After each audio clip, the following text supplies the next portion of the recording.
G'day podcasters, welcome back to Season 4 of True Blue Conversations with your host, Adam Bloom.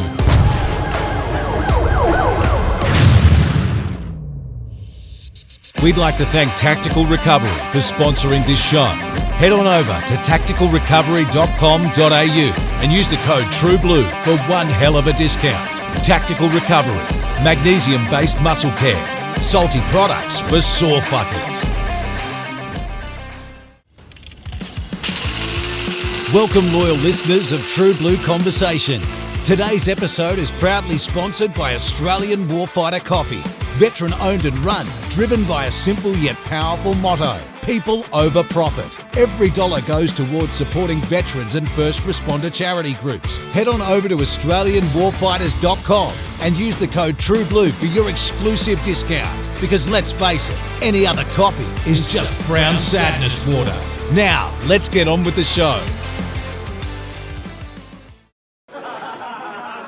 Raise your glasses, podcasters. This episode of True Blue Conversations is brought to you by Wet Canteen Bottling Company, the perfect way to commemorate and celebrate life's most special occasions. Elevate your moments, savour the taste, and make them truly unforgettable with Wet Canteen.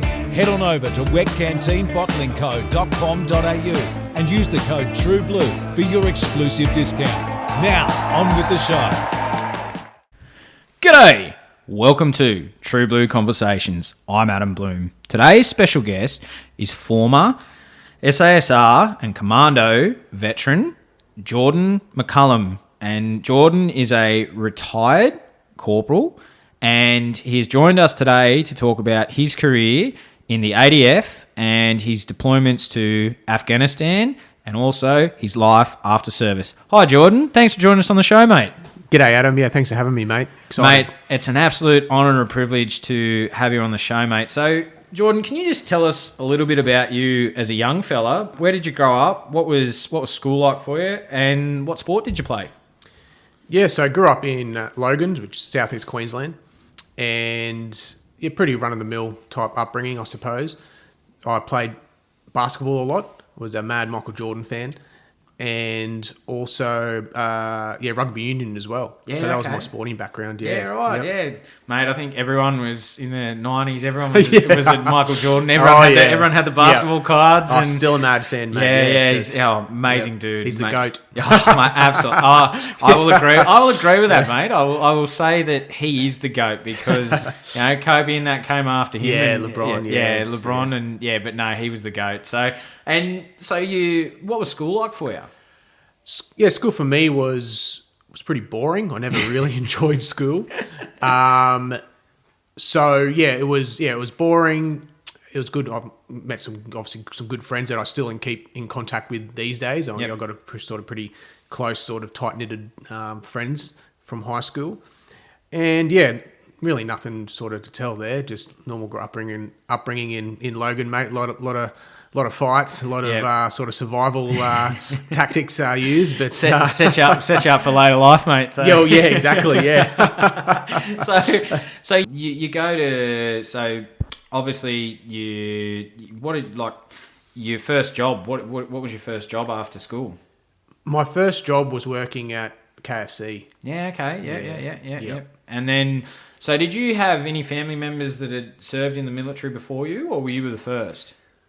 So, yes, I did, but we're not a military family by any means, and it was never really spoken about during my upbringing, but my grandpa did serve in the Air Force, and he was in Darwin when the Japanese bombed. Yep.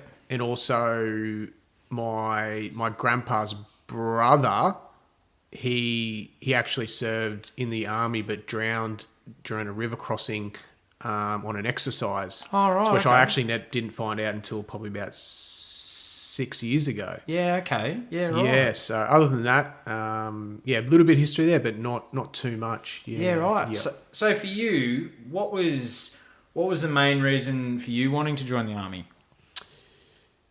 I was going nowhere really quick.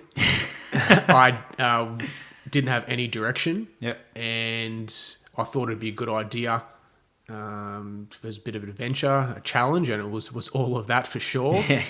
But also, I wanted to do something that was, good for the world as well. I wanted to help as well. So, so a few of those sort of characteristics came out. Yeah. Yeah, right. And so everyone remembers where they were when 9/11 happened, and where were you? And was that a big driving factor of you joining the army at that stage, or was it something else?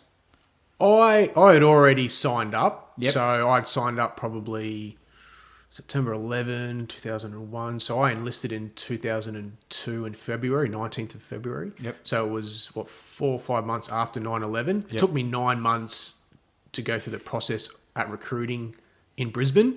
So I was working full-time at a cabinet making factory down on the Gold Coast.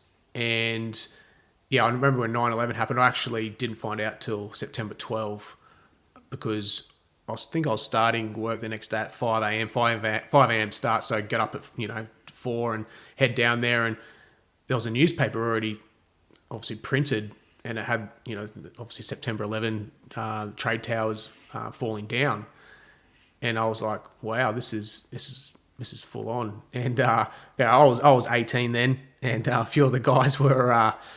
Because they all knew I planned to join the army and all this type of thing. They're like, oh, mate, keep your phone ready. They're going to be calling you up. And I was like, obviously, 18-year-old going, oh, yeah, no worries. So actually, naively thought that potentially they might call up and, because who knows, it probably, potentially could have happened. But looking back now, it was like, a bit of a joke. So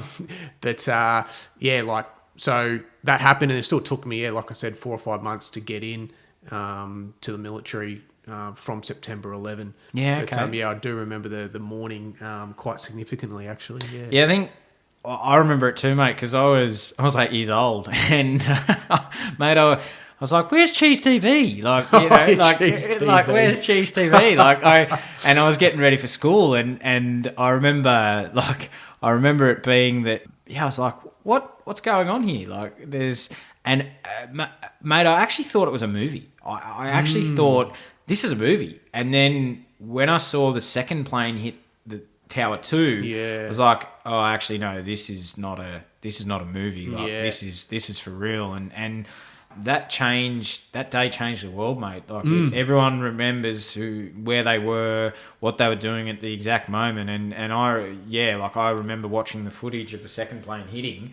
And it was full on, mate. Oh, like it was, and for us, for our generation, like you're a little bit older than me, and like I remember 9/11, Bali bombings, the tsunami in 2004, the amount of change in prime ministers, and that was just a revolving thing. That the Rudd Gillard Rudd era. Yeah, and then so I remember all that, and it's just like in my short 30 years, like I've seen so much change, and you've seen so much change in your short life as well, and it's like, holy crap, like this has been huge, and I think mate, been a testing time, hasn't it, in history, like, and it's just getting crazier. Absolutely, it's not getting any better. No, and I think for you, like, so you enlist, and we obviously know now that everyone's like, oh, we're going to go to war, and that was bit premature. It sort of happened a few years later, many years later, and you'd gone into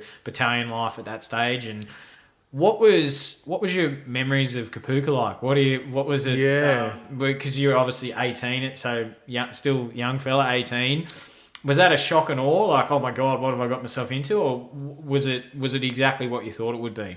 Oh, definitely shock and I'd probably just. Well, it wasn't traumatic, but to a certain degree, it was definitely a stress on the nervous system. Yeah, absolutely.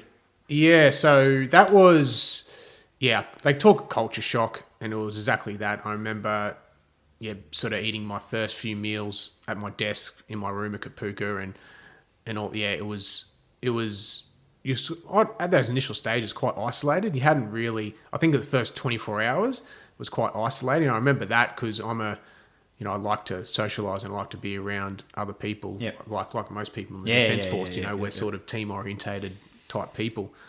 So I remember that was like the first 24 hours just thinking I think I've made a mistake here. I've bitten off more than I can chew. Yeah. And then you get into it, and there's one thing about basic training or the military is there's no time to think. Yeah. You're just in taking orders and you're busy from 6 o'clock in the morning, sometimes 5:30. I can't remember exactly what time they're waking us up every day, and till 10 o'clock at night. Doing all these, learning how to be a soldier. So there was no time back then in 2002. It was 6.5 weeks long, or maybe 7. I can't remember exactly. I know it's sort of 12, I think, these days. But so there was literally no time to do anything except get trained in all the basics of soldiering. Yeah, and right. yeah, so it was an experience. I definitely didn't enjoy it. For me it was just a busy time. Like I made some good friends there. But yeah, it was like a time where there was no downtime either. Yep. So I'm a person that likes to enjoy things and take time out and socialise and that. So it was, other than having a quick 5-6 minutes at the mess hall to chow down your food really quickly, there wasn't a lot of downtime. Yep. Yeah, right. And then, so you finish Kapooka, and then you go to your initial training. So is it IET's initial employment training. Yeah. So you went to obviously you went to Singleton, and that's right. What was that like? Was that another shock? Like going, because obviously they say, I've spoken to a few veterans, and they say, they've got on this is where soldiering starts at Kapooka and all that sort of thing, but then they said the shock is you get to Singleton and it's a different beast in itself. So what was that like when you went to Singleton? Yeah, that was again a shock to the system, and that was really where they turned you into an infantryman. Yeah. So I was, you're not a civilian anymore. You turn into an infantryman, and I really sort of found that during Singleton it was a steep learning curve for me. Like I was never a person that just learned really quickly and didn't, like I always struggled. For me, the way I learn is I learn a little bit slower at the start, but once I get something, I get it, and then I get usually a really good proficiency from then on. But for me at the time, if there's a bit of stress involved, then sometimes it's harder at that stage for my mind to concentrate to actually listen to what is going on. Yeah. Okay. Yeah. Right. Looking back at the time, I had no idea, but now looking back, and throughout courses after course, that's sort of a pattern that I sort of saw and observed over time. Yep. Yeah. Right. Yeah. And then what battalion were you posted to when you got, so from your at Singleton? What battalion did you end up in? I ended up in 1RAR. Okay. Yeah. Right. I think most of us, there was either 1, 2RAR or 5-7 was the 3 battalions that my platoon was going to. Yeah. And then and they were based North Queensland. Is that where one's based? Or Townsville. Townsville. 1 or 2RAR. Yeah. So what was that like when you got to Townsville? Was that What are your memories of Townsville? Yeah, it's interesting looking back, actually, because my first night in Townsville, I remember flying from Sydney to Townsville, and we got off the flight on the bus straight to Laverack Barracks, and it was like out of a movie scene. Like there was a lot of Black Hawks flying around. I didn't know right on that night, but I think the next day and the following days, the recon and snipers were doing a lot of their suspended extraction and repelling serials out of the Black Hawks up there. Yeah, right, okay. Which, happens maybe once a year. Yeah. So, but I just happened, the whole platoon ended up going there on that night. Yeah. And so for me, it was like watching a Vietnam movie. Like I was actually playing out of it, because we got chucked into the old ghetto lines. It wasn't the newer lines that, people are sort of familiar with now. It's the old ghetto lines where it was like literally the Vietnam buildings that the battalions were stacked out on, with holes in the wall, louvers missing, fans that were crooked and sort of, it was almost like out of Apocalypse Now sort of. And that was literally what it felt like choppers flying around till 10, 11 at night. And that was my first night in the battalion. So I was like sitting there going, wow, this really is the army. Because I'd never been to Townsville before either. Yep. So I was just like, wow, this is cool. Choppers, I've always, loved choppers, and thought of jumping in and out is a massive motivator for me. But quickly I realised 3 days after that serial was finished that it was not the norm. And we probably didn't see another chopper there for another 12 months. So, right. Okay. Right. And then, so what was it like on battalion life? Like you'd now got to battalion, regiment, was it just go like your training, go bush, all that sort of like master your craft after you'd gone to singleton, and was that what it was like at the battalion or? Yeah, so back then it was gearing, or East Timor was the flavour of the day. Okay, yeah, right. And one area I knew that they were deploying to East Timor in 2003. So at that stage, probably, probably 12 in another 12 months. So that the battalion would be deploying there. So that was the focus of the training was gearing up towards a battalion deployment to East Timor in 2003. So that really guided the training continuum. Yeah, right. And you deployed. You did deploy over in 2003 to East Timor, and what was your role over there? What were you doing was it a sort of a mentoring role, or what was happening on that deployment when you were over there? So it was at that stage it was UMASET. I can't remember exactly what the acronym stands for, but so it was. I think it started off Interfet, UNTIET, then UMASET was the third iteration. So it was still a UN chartered peacekeeping mission. Yep. Still warlike operations, even though, arguably, or compared to Afghanistan, definitely wasn't a warlike scenario that we're used to now. But it was, infantry. So I was in Alpha Company. We were 3 months stationed occupied Batagade FOB. And also the last 3 months was Maliana. Okay, yeah, right. For Alpha Company, yes. And what did you like? What did you take away from that deployment that you learnt about yourself while you were over in country? Yeah, so that 6 months was where I really sort of got comfortable with being a soldier. Like I actually felt like I was a soldier after that deployment. Yep. And it was nothing Gucci about that deployment, but it was just doing the basics a lot every day, So the rotations there was a lot of blue hat patrols, but also green hat patrols as well. So, out in the jungle, bush, sort of cammed up, all that kind of stuff. So for an infantryman, it was, the perfect environment to really root out your core skills. Yep. Yeah, it was like I look back at that time and just that deployment made a soldier out of me and definitely set me up for the rest of my career.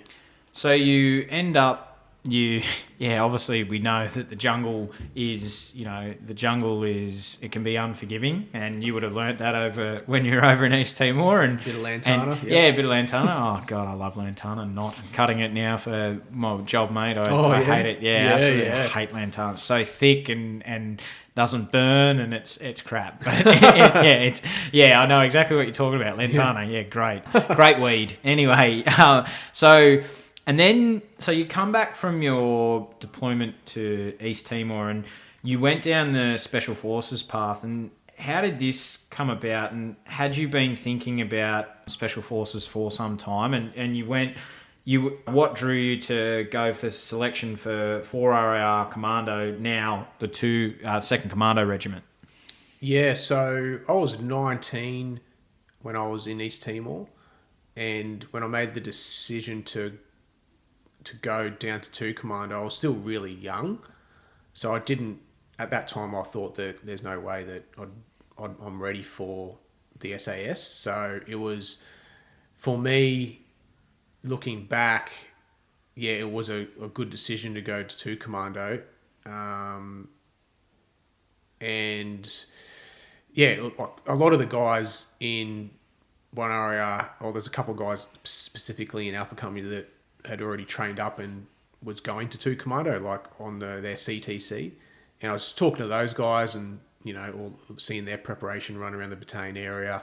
I sort of saw that what their preparation was like. So then I was thinking that sort of planted the seeds and, sort of like, okay, well, maybe I'll give that a crack as well.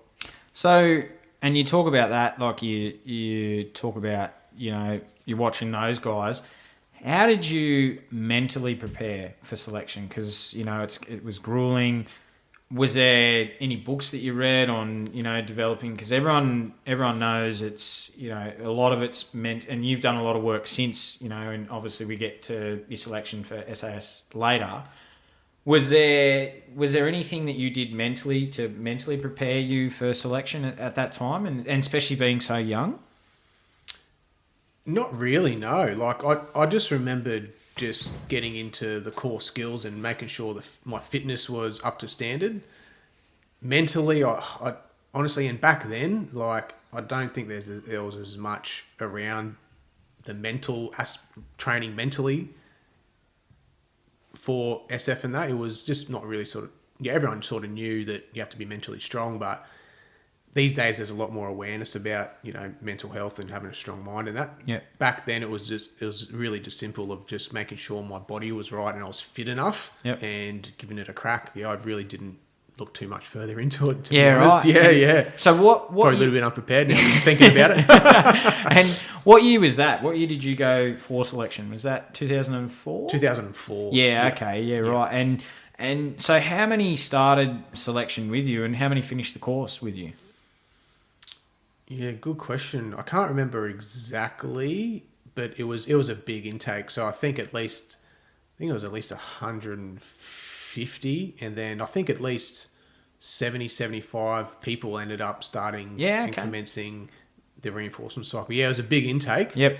They ended up having to essentially run 2 reinforcement cycles parallel. Right. And was that, were you guys, with your selection, did you, with the direct entrant guys? Like So that was, so you guys had both. So was that one of the first that was run with the direct recruit? Yeah. It wasn't I think it was the third one. Okay. Yeah, right. So there'd been a couple previous, Yeah, okay. Yeah, right. And then once you'd passed selection, what do you remember? Obviously, because we get to your SASR selection later, like we'll talk about that later on. But what do you remember of what was the toughest part of your 2 commando selection? What do you have any memories of what was the hardest part for that when you looking back now?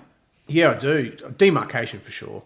I mean, some of the PT sessions were very full on. Yeah, like hours and hours of 2 or 3 hours just to lifting ammo boxes and running around. Demarcation was definitely the hardest, where it was just like a sleep deprivation, carrying things all the way up at night, just doing different tasks just to keep ticking away. So that was definitely was the hardest part. And and is it demarcation? Is that 2 days or? I think it's 72 hours, so 3 days. Yeah, right. Yeah. Far out, mate. So eventually you're just a zombie pretty much. Like you just become a zombie because you just there's no sleep, no food. Is that, or it's just basically just water? Like what? I'm looking. Yeah, I can't remember sleeping or eating during the whole time. Yeah, so right. it was full on. Yeah, right. Yeah. And for you, I guess, because you were 20 at the time, 20. I had my 21st birthday on the CTC. Yeah, actually. right. Yeah. So right. So. And I guess for you, passing selection, what was that like for you? Was that a proud moment? Like you obviously you go into the Rio cycle after that. Like I understand it's selection's only. It's the only. I had someone you served with, Damien Tomlinson. I spoke to him the other night actually, and he said, mate, that's only the start. Like you pass selection. He's like, that's the start. Then you've got the Rio cycle, and he's like, that's where it starts. And he's like, then you've got to constantly keep performing to stay in the regiment. Like and that, I guess for you, looking back now, you go, okay, I've passed selection, proud moment, but then you go into the Rio cycle. And what was that like for you, the Rio cycle? What did you find the hardest during your Rio cycle? Yeah, so I think there's a lot of false summits on reinforcement cycle, especially after, when you finish selection. Just like on a run or a hike, you're hiking along, slogging away, and then you get to what you think is the summit, and then you get there and you realise there's a bigger mountain in the far ground to continue. So that's definitely what it's like in SF and training and all the continuums and reinforcement cycles for sure. Yep. On Rio, I just could not believe the variety of training on the Commando reinforcement cycle, as in, coming from 1RAR, it was always just go to high range or bush skills or, all that type of thing. Going to Commando, we would, you're going into a lot of different areas. So amphibious, demolitions, you're doing the jungle stuff too, but also urban, it's just, I couldn't believe, the saturation of skill sets in there. I was just, as an infantryman, I was just frothing at the mouth. Just couldn't believe it. I was loving it. Yeah, and because you did your close quarter, that was part of it as well, like your close quarter CQB. Yeah, CQB. No, at that stage it wasn't. No. Oh, right, okay. That came in. I think. I'm not sure but that wasn't a part of the reinforcement cycle when I was at 2 Commando. Yeah, right. Okay, yeah, right. So that was something that come in later. Yeah, right. Yeah, because it's urban, and then it would have been probably around.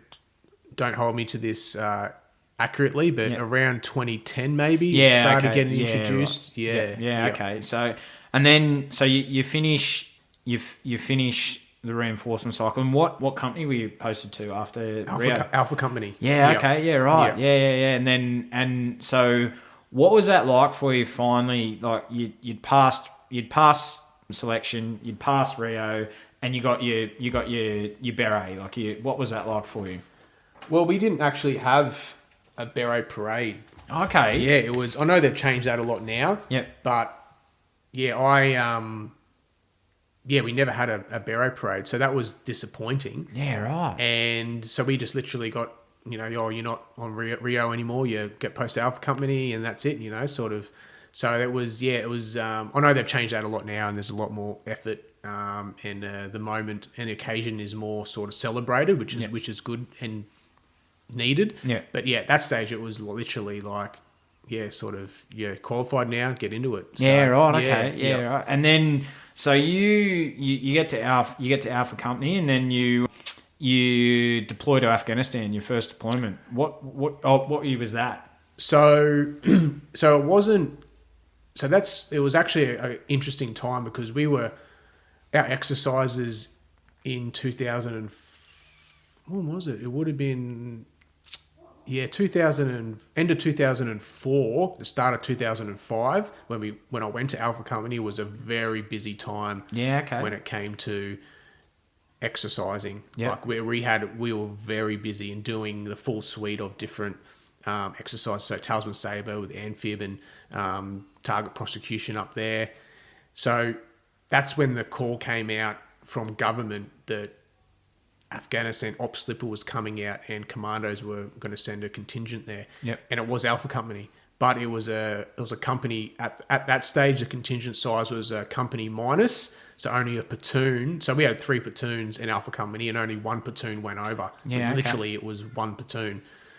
So the rest of us actually got moved on to Delta Company, and that was the re-raising of back then 4RAR Delta Company. So we all went across to Delta Company and then started looking at rotation 3 in 2006. So that's how it all sort of went down for me, yeah. And I suppose that was a busy time around that time as well, because we had the Commonwealth Games in Australia as well. So there was a busy time around the regiment. Like you had a lot, like you had Afghanistan happening, then you had the Commonwealth Games. So it would have been a busy time. And so you deploy in 2006 was your first deployment to... Yeah, SOTG 3, Yep. 2006. So what was that like for you when you boots on the ground in country, first time, it's very different to your East deployment, East Timor deployment. Like you're in a sandpit now, you're not in a jungle. So what was that like for you? And what do you remember of your first time in Afghanistan? Yeah, I just couldn't believe it was all happening. I was in a really good patrol, really good platoon. Brett Wood was my team commander. And when we got there, it was just initially the first week or two, we did a lot of trips to the governor's compound in TK. And that was really good just for kind of sinking into the area, sort of getting the spider senses tingling. And I just couldn't believe the infrastructure there. It was literally like just, a lot of mud hut buildings, and looking back, like, stepping into a sort of a biblical sort of environment and time frame. It was mind blowing, especially as a young 20-year-old, as in early 20s. Yeah. It was mind-blowing, actually. Yeah, right. And did you have much interaction with the locals on that first deployment, or that you can remember, or not really? Yeah, we always have interactions with the locals, as in, during on your patrols and your key leadership engagements and little shorers with village elders and all that. So, and when we went to the governor's compound a few times, there was a lot of sort of movement around there when it comes to different Afghani personnel as well. So it was. It was all good experiences. Yeah. Yep. So what do you remember of your first patrol outside the wire at TK? What was that like for you? Yeah. So the first patrol would have been the governor's compound. Yeah. Okay. Yeah. So that was pretty benign, to be honest, for a first patrol. Yeah. We didn't. Our first contact would have been probably maybe a month into the trip. Yep. Being in country, yeah. So that was on the way back from Chora Valley back to TK, and yeah, so that was honest. Looking back, was probably the best circumstances for a first contact, was because, the Taliban tried to ambush us. Yep. But we had sort of some intelligence prior to that, and we could actually see combatants moving into the area, moving into ambush position. So we were able to sort of flank around and come up into a bit of high ground, and able to observe the enemy in moving into an ambush area for us. Yeah, so right, then where okay. we really sort of came up on top of them, and it was a, looking from a first contact point of view, it was really a really good situation to be the first contact, because we had the upper hand the whole time. Yeah, right. And for you as a young fella, like, I guess people talk about, that first contact, that first, because obviously in East Timor it was totally different to what you'd experienced before. For you, like, this is for real now, like, your like live rounds are coming at you, and what was going through your mind? Was it like, oh, all right, this is, this is real now, like, this is the real shit? Or what was it for you? Yeah, I just couldn't believe it was actually happening. Yeah, right. Yeah, it was really, your training kicks in. I mean, the training is that world class that, you're actually thinking, wow, is this actually real? Like, in the middle of sort of changing ammo liners and, making sure that, all your sighting's correct. I was fairly busy. It was everything that I'd hoped for, actually, in the first contact. Everything went really smoothly. Yep. Everyone got into a good tactical maneuver. Yep. And we really came up on top of them, came out really unscathed. And the first contact, even one of the guys in my team fired a javelin. Yeah, so right. that was pretty incredible, just to sit there, and momentarily the whole battlefield just stopped and looked across with this javelin sort of. Yeah, right. Yeah, so that was unreal. So little things like that, it was good. So obviously they talk about training, and that was a really good example of that. The training had paid off, all those long days, long nights of training. Just really everyone knew what they were doing, and it was just like a well-oiled machine, pretty well. Just right, we're into it, let's go, bang bang bang. And then, so how long was your first deployment for? How long were you over there for? I think it was 4.5 months. Yep. Yeah. Okay. Yeah. Right. And then obviously while you're over there, was there anyone that was wounded in action or killed in action at that point? So on that trip, it was Op Perth. So that was, we had on that Op Perth in one day, we had, I think it was, don't hold me to this, it was about 6 WIA. So it was from a RPG. Yep. Airburst over our position. Arguably there's a saying, or not a saying, but generally at 1,000 meters is where the RPGs detonate. So technically they think it was from a RPG enemy fighter from about 1,000 meters away firing it to ambush. Airburst over our position, and that was team commanders that got fragged, and, Yeah. and Brett Wood was one of those guys. Yeah, right. But I remember Brett Wood. So I was taking cover behind a big log. There was a couple of us there, and so the airburst happened, and Brett Wood. Everyone, like, there was, momentarily we lost momentum and initiative, and just we were bogged down essentially. And Brett Wood just looked around and obviously, without numbering off, just said, I can't remember the call sign that we were, but essentially, guys, are we all good? So we all looked around. There's about 6 of us, and said, yeah, we're good. So all numbered off type thing. And he just said, yep, on me. And then we sort of got up and just followed him. He just ran off behind cover, and then we were able to make entry into another compound, and then we started doing our CQB and fighting through the compound. Yeah, and then right. that enabled us to, because we were actually caught out in the open. Not in the open, but it was like without much cover. Yep. It was like, during the, in between the wheat fields and all that. And yeah, so we were able to make entry into the compound, and which enabled us to secure an area and then to move all the casualties into an area and provide that CASEVAC essentially. Yeah, right. So that was my first under fire leadership and command that really sort of stood out. It was Brett Wood just saying, on me, guys, like, this is how it's done, and just took off, and we ended up all just running after him, and because we were all inexperienced back then as in combat operations, but that was, I'll never forget that day for sure. Was that where he was awarded his Medal for Gallantry? Was that action where he was that action that he was awarded that? Yeah, so he was actually fragged in the foot. Yep. During that incident, and so no one knew that he was fragged until I think a day or two later, where he actually, he knew he was fragged, but then he sort of told people. So he was fragged, and also, so only sort of found out subsequently that, he did receive a fragmentation from that, and we ended up getting CASEVAC'd a few days later. Yeah, okay, right. Yeah. But mate, he did receive the MG for that. Yeah. Yeah, that I've heard so much about him, that he was just just an absolute natural leader, led from the front. Just everything he did was just precise, and just, he was just a true, he was just a really great soldier, and I know, unfortunately he died, a few years later, which was a shame, and just rest in peace, Brett. He just really nice.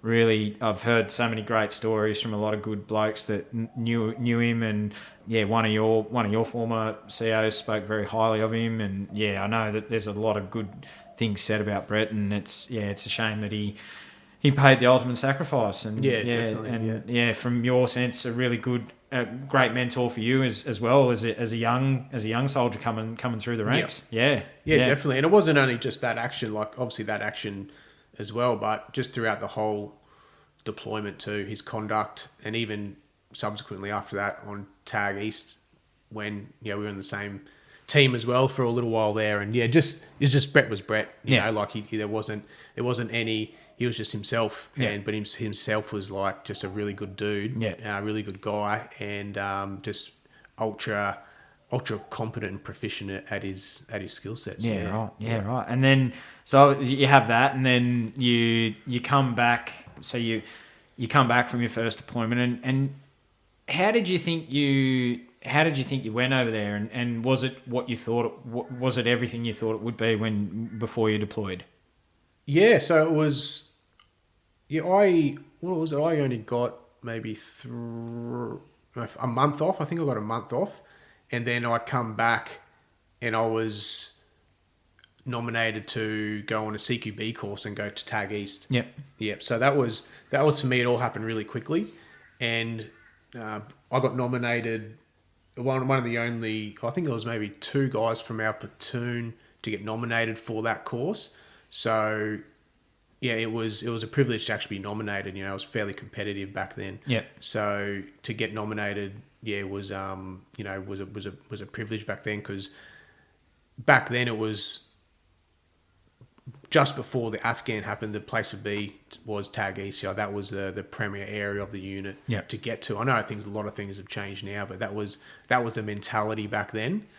So yeah, to go up and to be put or nominated and to be on a CQB course was it was a privilege, but also that course is a very, very stressful one. Right. So you had to work, like, obviously, because you said that you're a learner that takes you a little bit to get that, like, to learn the skill, but then once was that a hard, like, you would have been smashed on that course, I'm guessing, like day and night, just would have been high tempo, like, to get you up to that standard. What was that like for you, the learning? Like, did you have to really concentrate and focus, or what? Absolutely. And that was a stage. When was it? That was the end of 2006. So at that stage, the facilities weren't up to a good standard at Holsworthy. And that when the course was broken up from into your Sydney time, but also you had to go to Perth and use the ranges over there. So that the first 2 weeks was the shooting component, and I've always been a fairly good shot. But it was the CQB and running through the house, and the tactics was like, there's a lot of moving parts and keeping within that safety barriers at the start. It's a very stressful period, and I got through it. But it was it's not one of those courses where people excel at. Like people are always on the back foot. There's always little mistakes happening here or there. You just sort of hope that the mistakes you use are minor ones and not big ones that the instructors see. Absolutely. So can you tell us a little bit about you found yoga and it helped you through your Special Forces career in 2007, and I want to expand on this a little bit. What was it about yoga that helped you and prolonged your Special Forces career? So I was complaining just to a mate about having a really sore back and neck, and it was affecting the way, because I was doing a lot of time with body armor on, like a lot of heavy stuff. And it was after, so in that same year, I just did a 4.5 month trip to Afghanistan, and I was in the behind the Mark 19 in the cupola wearing body armor, so a lot of bouncing around and a lot of fighting compound to compound, so a lot of time with body armor on. And then I got back, and then again a lot of time at the range shooting and in the house, like the kill house, so to speak, where you do all your inside tactics. And that was just a lot of time, a lot of compression on my spine, a lot of weight on my neck.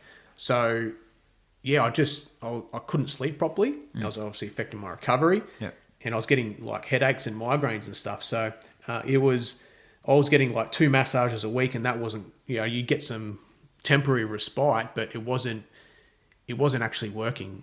And I was complaining about it to one of my friends, and he just said, come down and try a hot yoga, Bikram's yoga.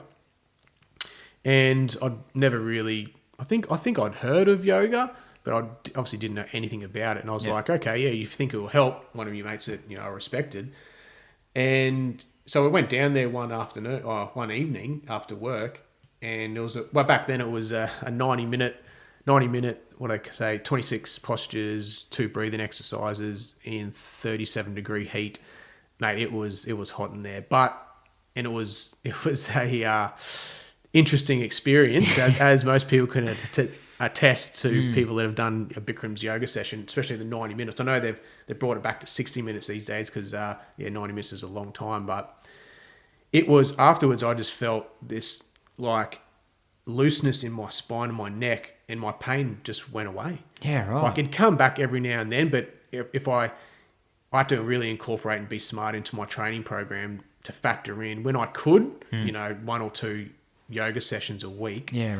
When the training program permitted. There was a lot of times where you go away, I wouldn't do it for 2 months, but I'd come back to base, then I'd do it twice a week, and it'd get better. And that was the kind of sort of pattern that formed. Obviously, I'd go away for deployment, wouldn't do it for 6 months, but come back and sort of incorporate it.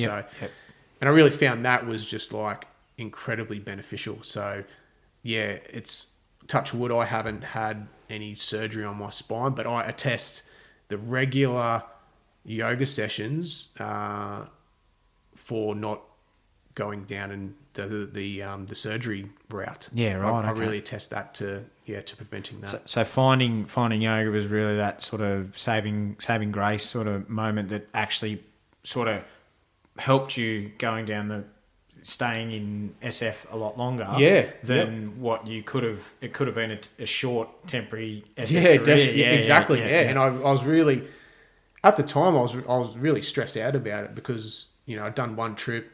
I was on Tag East, like loving it, just going, this is incredible. And then had this injury. I was like, man, I'm only early 20s. Like, what's going on? And so it was. I was incredibly lucky to be introduced to it that early on and to have that effect. Yeah, absolutely. And so we obviously you're gearing up for your second deployment to Afghanistan, and how prevalent was the IED threat in that? Obviously in your third and fourth, it was really prevalent later on.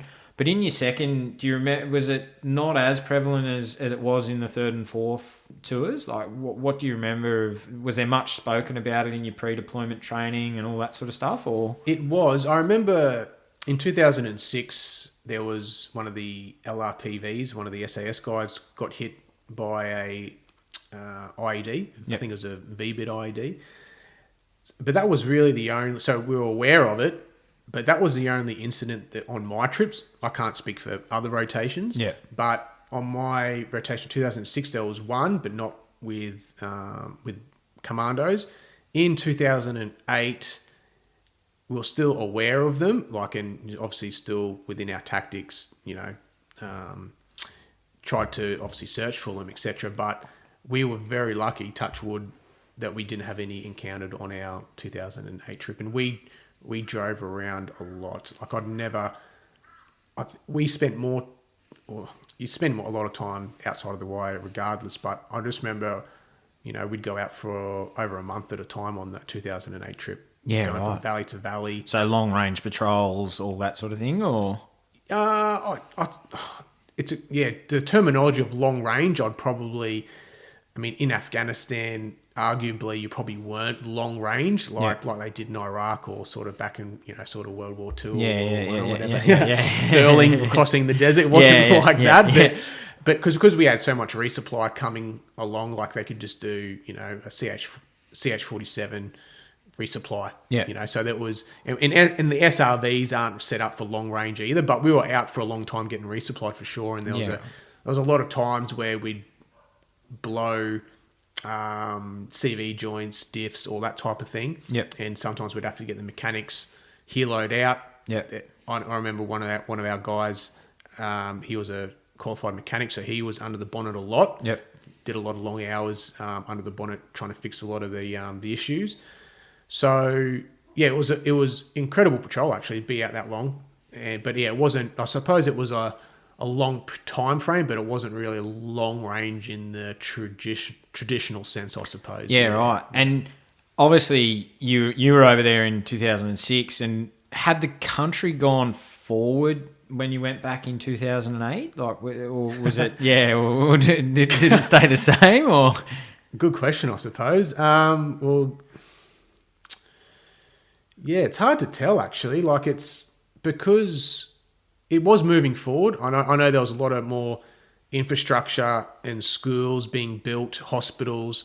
I know the engineers were building bridges and that. So when you talk about progression as in physical infrastructure, there was a lot more. When you talk about the human terrain and progression, hearts and minds, etc., that's probably another discussion to be had at a different level with someone that was involved heavily with that area. But it's, especially these days, and considering what has happened there, I don't think you could really say and put a line in the sand or pinpoint a time where you could say there was a lot of progression within the human terrain over there. It was a very fluid environment. Right. And what do you, obviously, as you said, you're doing a lot of vehicle, outside the wire. And what was different about your 2008 trip compared to your 2006 trip? Was there different type of fighting as well, different, going in and doing different missions? And obviously don't want to touch on, the secret stuff, but all good, very, very different to what you were doing there in 2006. Well, in 2006, it was literally the wild, wild west. I mean, Yeah, there was no conventional forces there, so it was literally go out and see what you can find. Yeah, there right. wasn't a lot of intelligence around. I mean, there was a little bit, but not too much because no coalition forces had been or spent time in Chora Valley, for example, which is the main focus for 2006. 2008, we went all over Oruzgan. Like we went up to, well, our last patrol was in Gizab, so the very northern perimeter of Oruzgan province. Yeah, right. But we travelled all throughout Oruzgan, and so we got a lot further north in our 2008 trip than the 2006 because we had secured areas around TK, Chora Valley, Mirambad, all those type of areas that now conventional forces and the infantry guys were occupying those valleys. So it was more 2008 was sort of going out to the frontiers, so to speak, and really sort of finding out and gaining intelligence on different villages. Yeah, okay. And were you doing sort of mixed with the British and the Americans as well, or were they in other areas, or were you sort of intertwined together, or in 2008? Yeah. In 2008, I don't remember having a lot of interaction at the tactical level with Americans and British. Yep.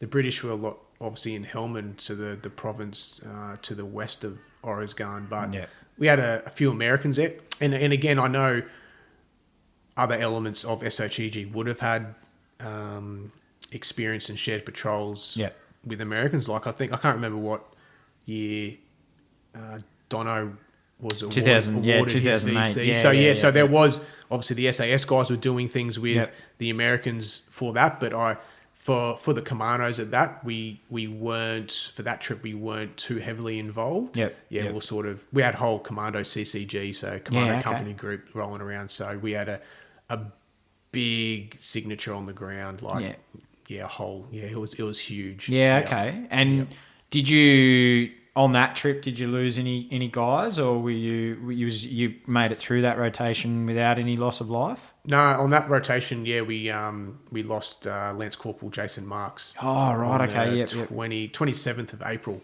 2008. Yep. Yeah, right. I remember that. Yeah, I actually remember that, mate. I remember the day that it actually popped up on the news that he'd passed, and that was you.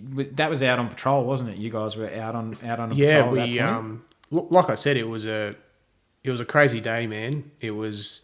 So my platoon was doing like a KLE, like a key leadership engagement to the south, only maybe 3 kilometres, and there come reports of enemy fighters moving into fortified positions in the valley to the north. And we still had another commando platoon and recon snipers sort of around the area that were able to observe all these enemy movements.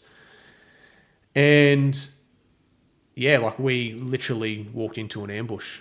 So it was, if I never thought it would have been possible to a whole CCG being brought to its knees, but that's exactly what happened. Like it was a rude awakening, as in to see how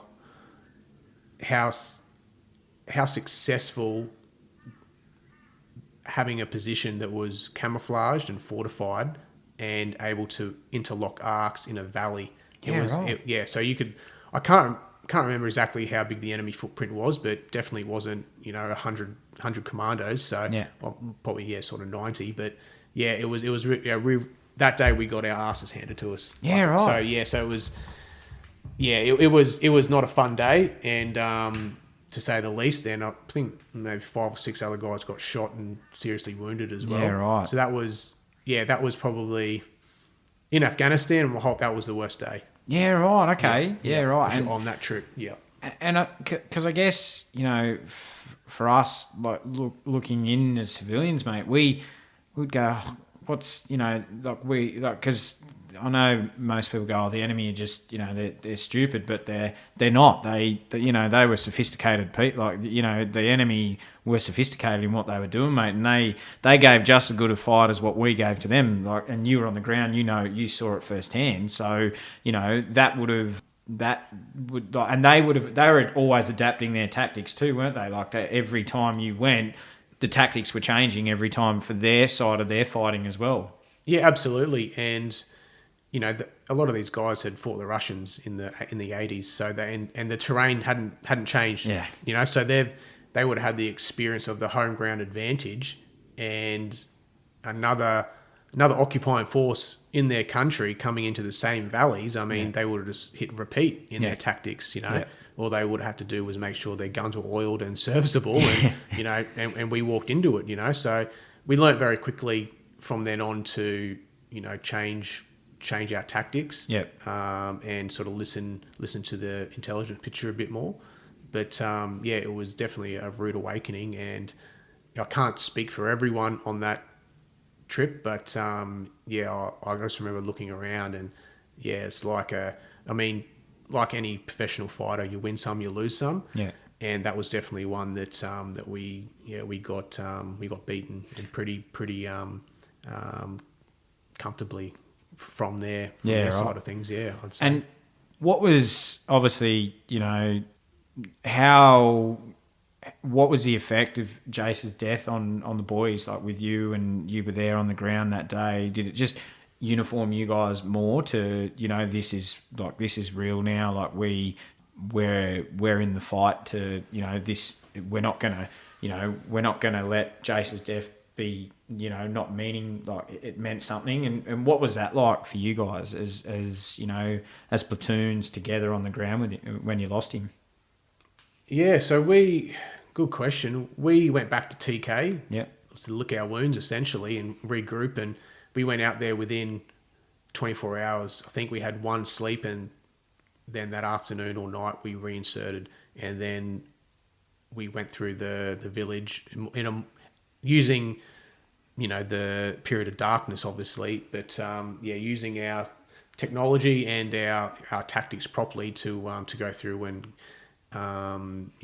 to essentially try and find the person's interests that fit with the intelligence picture within that area. And we were successful then, but that 24 hours or that 48 hours was was a very busy one. And then after that, then we got time to have the wake and send off for Marksy, but that happened fairly early in the trip. So we, it was a 4.5 month trip, and so it was, you literally had a moment in time where you said goodbye. And that was hard, very hard, but at the same time, you couldn't just sit there and think about what happened. You had a job to do, so you had to crack on, and 3 days later we were back out on more patrols and doing the same thing. So it was looking back now, it's you can't really fathom what it's like. It's because lots happened. You look back, hindsight's a beautiful thing, and you look at the the toll it takes on soldiers and families, but specifically soldiers on that trip. You just don't get time to mourn or compute or try and make sense of things. So I think looking back now, that's when things, after a long period, things can come back. And sort of things do build up for sure, because there's no time to vent or and sort decompress. Of decompress. Yeah. And I guess like you obviously were involved. Like you were there for the ramp service as well when Jace left, or was Yep. And that mate, that from what I've been told from a lot of guys who've been to ramps ceremonies over there, and it's such a special moment in everyone comes and pays their final respects. Like that's in itself is it's closure, if that's the word. It's close, like send like obviously you can't be there for the funeral, but you're still on deployment, and but I guess in a sense for you guys it was right. He's paid the ultimate sacrifice, and now it's all right.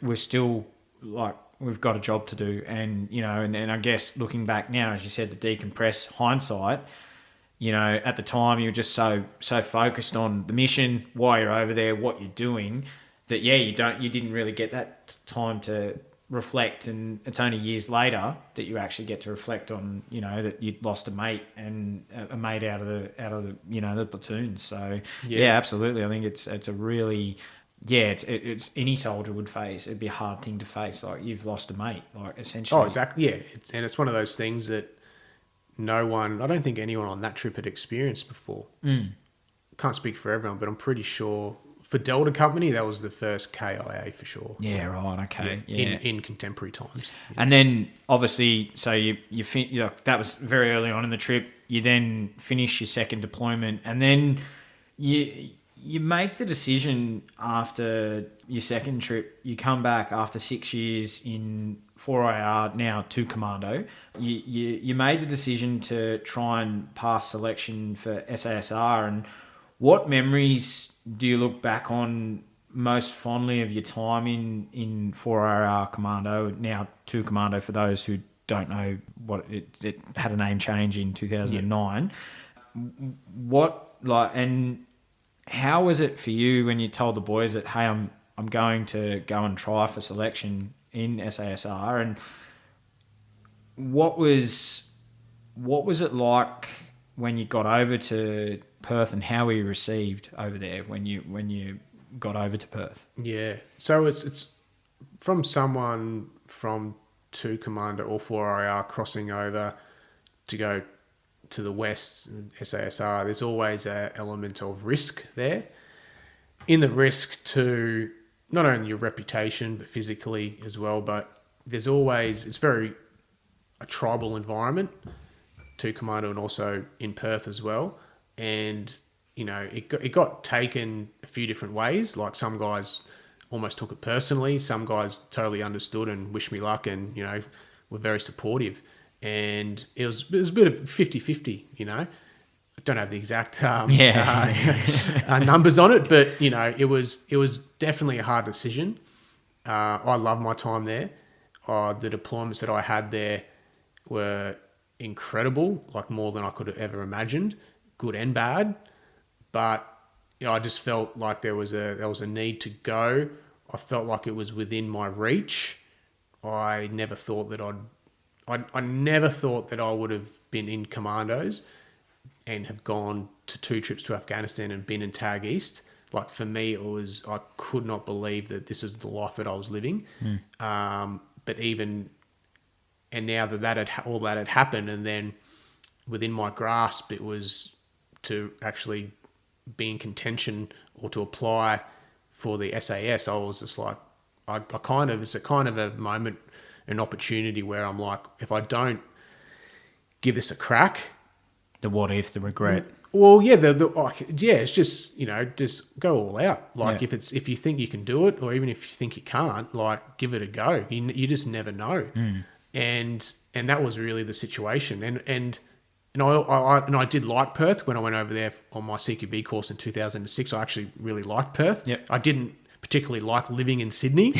Who does? Yeah, so it's like there's elements of Sydney. It's actually incredible, beautiful. But to live there day in, day out, I didn't enjoy it. So there was a few factors there for me crossing over.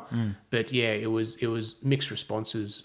Yeah, okay. When I got to Perth, it's interesting because a lot of people do ask me all the time, what's it like in both units and all that, because I spent 6 years in both.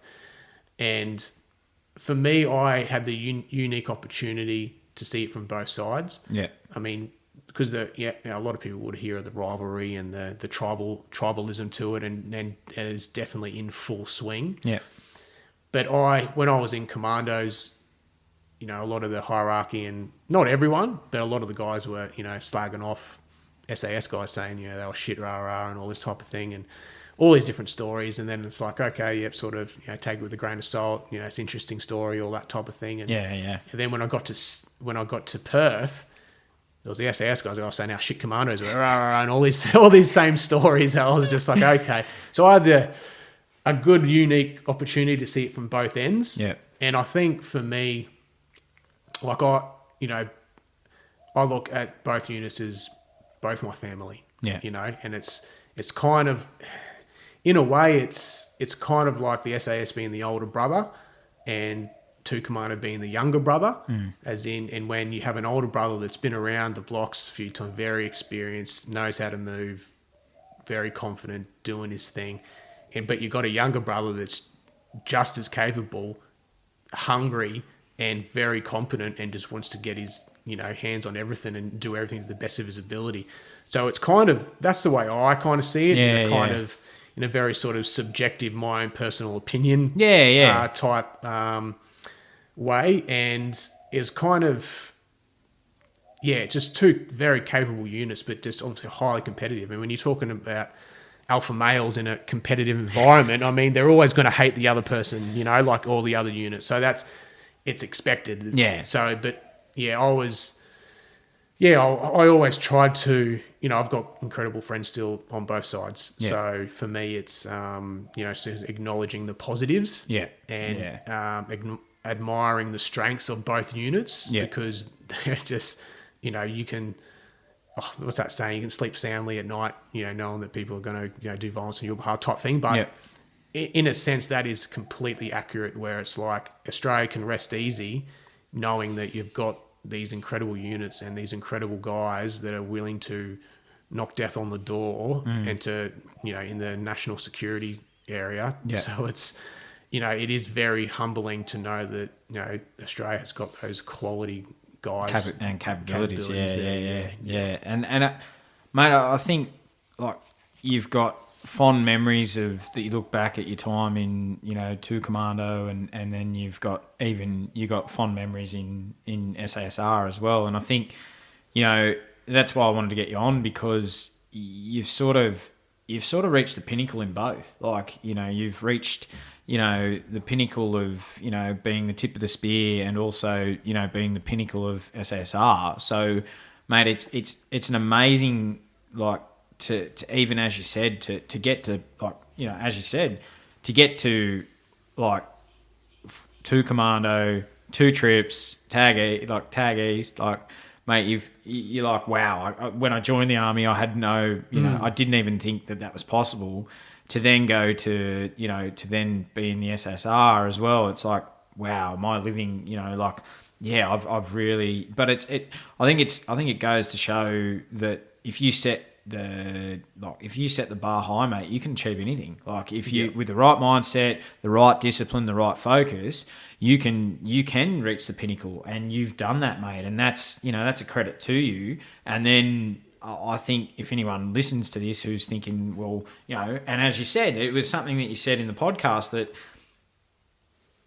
2 Commando was a great option for you in your younger years, before you obviously matured a lot more for when you went for selection, that little bit older, a little bit wiser, that, it was the perfect stepping stone to get you to where you needed to be. And that's a great thing for any young person that goes, oh, maybe I'm thinking that same sort of path.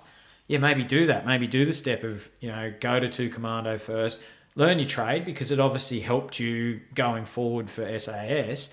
And then you got to the pinnacle, and we'll talk about that now. And you go over, you do selection, and what do you remember of this selection that was different from your 2 Commando selection? What was it harder this time? But you'd already known you'd already done selection once before, and you knew, sort of had a bit of an insight to people who hadn't like come from battalion and gone straight to SASR selection. What was it like for you this time on selection? Yeah. Can I just go back to the previous question? To sort of name a couple of things. So, please do. So for me at the time, I was never going to use 2 Commando as a stepping stone. Okay. I mean, I could have spent the rest of, for instance, if I was to, not be selected for SAS selection 2009, I would have gone back to 2 Commando and been extremely happy. Yeah. Like there's to have a career in that unit for 20 years is such a honor, and it's very special area to spend your service. For me, it was I did have this calling, Yeah. as in, I wanted to sort of see what was on the other side. Yeah. So it was, I think looking back now, you probably could see it as a stepping stone, but at the time, Maybe not stepping stone's the wrong word. Maybe I know what you mean. Like Yeah, it's yeah. just, it's because it's a progression like of skill sets, Yeah, and you're yeah, always yeah. acquiring more skill sets Yeah. as you go along. Yeah. Um, that's sort of what I yeah, meant. I knew what you were saying. Yeah. Yeah, so it's because at the time the 2 Commando, I mean, and I say this again, at the time it was 6 months long, the reinforcement cycle. I know, well, that wasn't including the CQB that's now added some more insertions, so their reinforcement cycle has gotten longer now. Yeah. But at the time, it was Commandos was 6 months long, and SAS reinforcement cycle was 18 months long. Yeah, right. So that's the kind of progression of skill sets, and that's sort of going back to your earlier question was when I did cross over, it was a lot of, it was a few courses that I'd had done before. Yeah. Roping, demolitions, elements of the CQB, or they call it TPC over there, target prosecution continuum. So there was, but essentially a whole year there of new courses that I hadn't, probably just less than a year worth of courses that I hadn't done. So there was a lot of new skill sets that I had to learn and be competent at. Yeah, right. And I guess, as you say, the older skills, honing in on them and polishing them, and refining and getting better at those, which is only going to make you a better soldier, mate. Like that's exactly what it does. If anything that you learn and get better and better at, you're only going to get better. Like exactly. Yeah. So and so you start selection, and how many started selection with you, and how many finished selection? Yes. So on that selection, there was, I think, about 135, give or take, started. 29 completed it. And I think either 20 or 21 got selected to commence training. Yeah, right. And then at the end of the 18 months, I think 15 of us ended up getting beret. Yeah, right. So very big cull. Big attrition rate. Absolutely. And there was guys getting removed and returned to units on the last course of reinforcement cycle. Yeah, right. So almost through, and yeah. Oh, how heartbreaking would that be, mate? Like that's very heartbreaking. Yeah. I couldn't imagine going through that and then on the last course getting being removed. Like it's very heartbreaking. Absolutely. So you done your selection. You're on your Rio cycle, and what insertion course were you on? And you lost your best mate, Jason Brown, halfway through this course. And what effect did that have on you going forward with, to finish your Rio cycle? Yeah, so that was on the last course of Rio, and I think it was probably within a month of starting that course, 13th of August 2010, and I got a phone call from, it was early in the morning, probably about 5:30 from Brownie's best mate, his civilian mate Biffo, and he'd just been obviously in a very bad way emotionally, and just said, that they've received call that Brownie had been killed overseas. And we were waking up just in the morning and ready to go to PT and start, doing some diving serials that day. And I got wind before pretty much anyone, definitely on the water course, but most of the people from the unit. So obviously I think probably the CO and RSM knew at that stage, but hadn't filtered down through the hierarchy at that stage, because there's obviously the next of kin had just been informed. So, I just could not believe what was happening. So then I told my mate, or told some of the guys on the course, and then went to inform the hierarchy of what's happened, and they sort of looked at me going, "What are you talking about, mate?" Like, it's like, nah, I'm like, I've just been called by Brownie's best mate, who's, contacted by his parents, like they're that close that this has happened. And so they obviously started sort of doing the ring around and informing sort of the hierarchy of sort of like a bottom up approach instead of the bottom down. Yeah.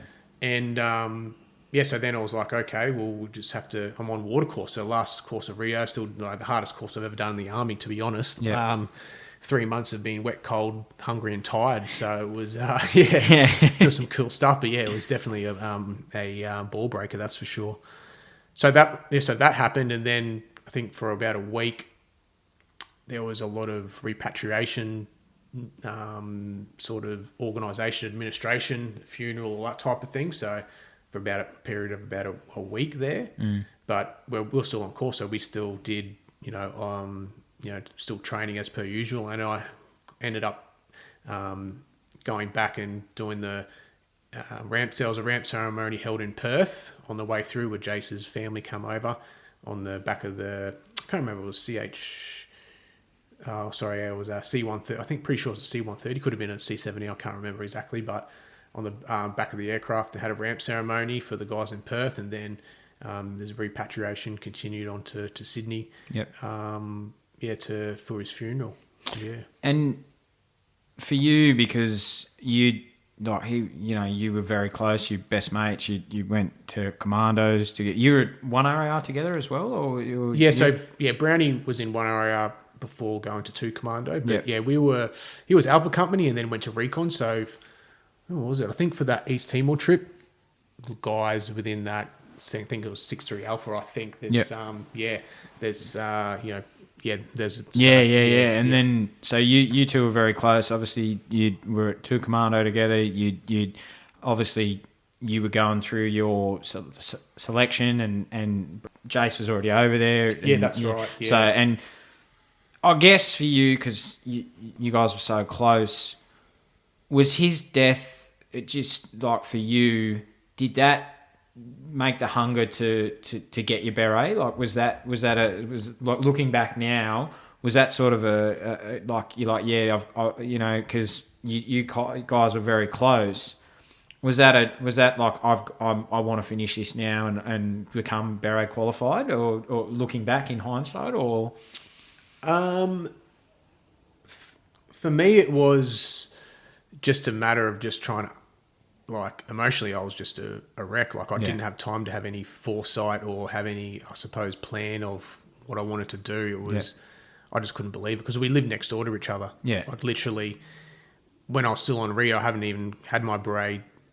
I haven't even qualified as a SAS operator yet, but I think it was, we lived in Subiaco together and literally right next to each other. Yeah. It was literally like a Seinfeld and Kramer type scenario where, our doors were never locked and literally lived, 1 meter away next door across the hall. So, I'll take the spot of Kramer to give him the, the prestigious Seinfeld character. But it was literally like that setup where it was, we always used to have guys come around and, on Rio and his squadron mates at the time, and you literally lived next door. So it was a lot of good time sort of after hours as well.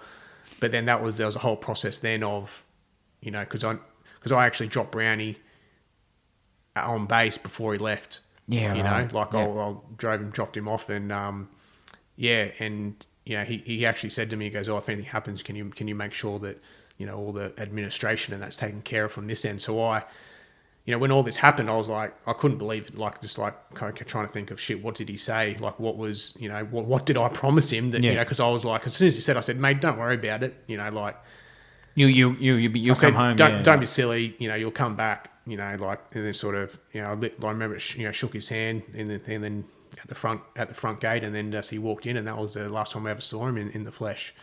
So then, because I promised him that, I obviously informed the hierarchy. So I had, a few of us guys that were really close to him, organised that administration around it. It was a very emotional time, like very emotional. Man, I can understand. Yeah. So when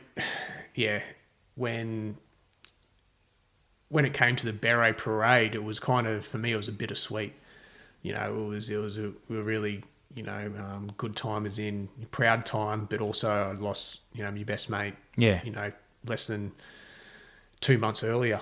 And mate, I I'm sitting here like because I'm actually sitting here in your place, like actually up in Brisbane, and it's great to be here with you, and because and you were one that I wanted to interview in person because, mate, I know how hard it is to talk about the loss of mates. Like I've lost a couple myself, and it is hard, mate. And I really appreciate you sharing with. And we spoke about this before we got on of talking about Brownie, and it's, mate, I appreciate you sharing your memories of him because it is hard, but I think for you, it's. Like we will go into now, like receiving your beret, as you said, that was a proud moment for you. Like the hard work, the sacrifices, because it is a sacrifice, mate. You've got to sacrifice so much to achieve this dream. And for you, like you said, the satisfaction of, this was something you'd earned, you'd worked hard for, and, whether or not, and I'm very much like you, a believer in faith. Brownie was with you that day. Like, I know it sounds, he was with you that day that you received your beret, and so for you, you get your beret, and then what's the tempo like when you get into the squadron? Was it busy getting ready for your third deployment or to Afghanistan? I was incredibly lucky that I jumped straight onto a mountaineering course in January. So we qualified and had our beret parade in maybe around November, sort of towards the end of the year. And and then literally there was a lot of the guys from one squadron were sort of busy doing, different things or whatever. And then there was a couple of open slots on a mountaineering course run in Colorado in the US. Oh, wow. And Yeah, right. asked me if I wanted to do it. I was just like, yes. How come there's a vacant spot here? Like what, But I ended up, me and two other guys off Rio ended up going straight. The guys that went to one squadron went straight from Rio and then went on a 6-7 week mountaineering course in Colorado in the US in the January. Yeah, right. And then we deployed, mid-year.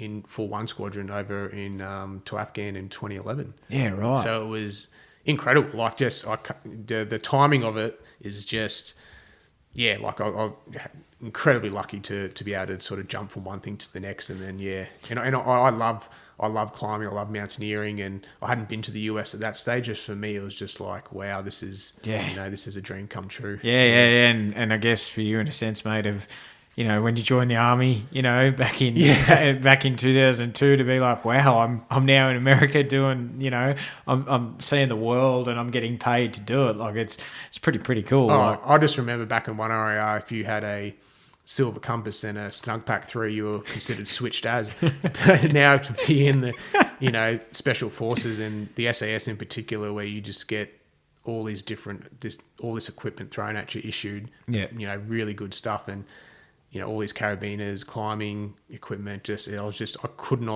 not believe just how lucky we were to be involved in that type of training, but also with the resources as well as literally like a kid in a candy store. It was crazy. Yeah, and you're obviously developing at this stage as well. You're developing your yoga skills a bit more as well. So were you studying a bit more at that time, or not really? No. So I was still on reinforcement cycle, especially during CQB. Yeah. When a lot of body armor and all that type of thing. Whenever I could, I'd go to Bikram's Yoga in Perth. Yeah, okay, yeah. Which I was dragging sometimes 4 to 5 different SAS guys to an evening Bikram's Yoga session on our CQB course or TPC course, because everyone was been on body armor all day and everyone's backs was, all tight and locked up. So that was, guys were enjoying it, Mm. And that for you, obviously you mentioned you knew the benefits of how it helped you in 2007. Yep. And for some of the guys, they would have been the same. Oh my God, this is amazing. Like to feel the pressure of releasing, and I guess for you, as you said, it prolonged your Special Forces career, and it probably helped some of the other guys too that were looking for something to go. Oh, geez, my back. So that was that would have been good. And obviously, you talk about your third trip. So we get to your third trip was that was you go over with one squadron. And what was different from this trip to your first two trips? And the country, obviously, you deployed in 2006. This is 5 years later that you'd come back. What was it like in 2011? What was that trip like? Yeah, so I deployed in 2008 as well. Yeah, so it was probably maybe 3 years later. 3 years later, yep. Yeah, and obviously you keep sort of tabs and stories and that happen from other rotations because you're on reinforcement cycle, but there's still an SOTG every 6 months or every 5 months over there. So you're still trying to keep up as much as possible on what the current battle space looks like. Yep. But getting back, so in 2011 was really when we were doing counter leadership targeting operations, FE Alpha. Yep. And that was honestly like, I remember that first night that I was telling you before how I locked up in 1RAR and there was choppers flying around. And then I thought that was the army life. Like every night, people were fast roping or probably not fast roping in 1RAR. Well, definitely not fast roping in 1RAR, rappelling and doing suspended extraction. But when we went over to Afghanistan, it was like that. We had all the helos there, and it wasn't dedicated to us solely, but it was that trip we had helo periods of, it varied each rotary wing period. That's what we'd call it. And usually it'd be last 3 or 4 days, sometimes 5 days. And then we'd have a period off in between to wait to literally when the helos weren't assigned to us. Yep. And then we'd get them again and again. And that was consistent throughout the whole trip. And that was, I think maybe the rotation, the SOTG before us, FE Alpha had that, maybe the one before, but it was the first time I'd been experienced in that situation where you were fully supported with helo airframes. Yeah, right. Okay. And it was, for that IED factor too, it was a lot safer. But at the same time, it was obviously adds in this extra complications too. I mean, it's considering, all you have to do is look back in recent history of the amount of times that helos have dropped out of the sky. So it comes in with its own risk factors and weather and all that type of thing. But it's better than driving on the road and getting hit by IEDs, that's for sure. Oh, but, yeah, 100%. So that was the first time where it was just like a rotary wing period on and off and consistently. And it was incredible to be a part of and just an eye-opener as a soldier because I've always, I'd been fairly experienced or very experienced up until that. And then to add on to that, doing the type of operations that this included was, it's just an eye-opener. And it was a pinch yourself moment as well where I was just, I couldn't believe that I was actually part of FE Alpha, right. And being just not in the operations, definitely going out on the ground, which is the funnest part, but the lifestyle surrounding it too on base was really supportive as well, as in it was just a well-oiled machine. You had a lot of supporting elements working very hard and very long to get you everything that you needed to go out on an individual, like a person of interest or a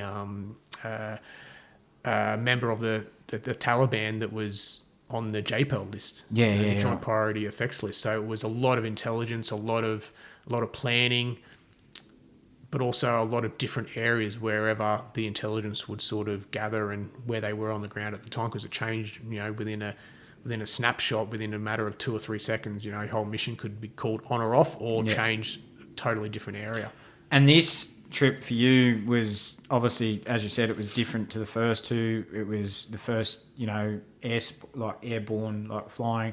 Was that, and at that stage, was that where you were going into Helmand province and outside Uruzgan itself and intertwining with the other special forces from around the world, or was it mainly still the contingent of Australians, or what was it like this time? So we were working with American pilots. Yep. That was who we were working with essentially every day. When it come to other special forces troops, we really just operated by ourselves. Yeah, okay. We did go into different provinces around. Just trying to recall. I don't think we ever went into Helmand province on that trip. Yep. We definitely went into Kandahar, Zabul province, and right up to northern areas of Oruzgan province. Yeah, So, right. we Okay. did bounce around different provinces. Yeah, for sure. yeah.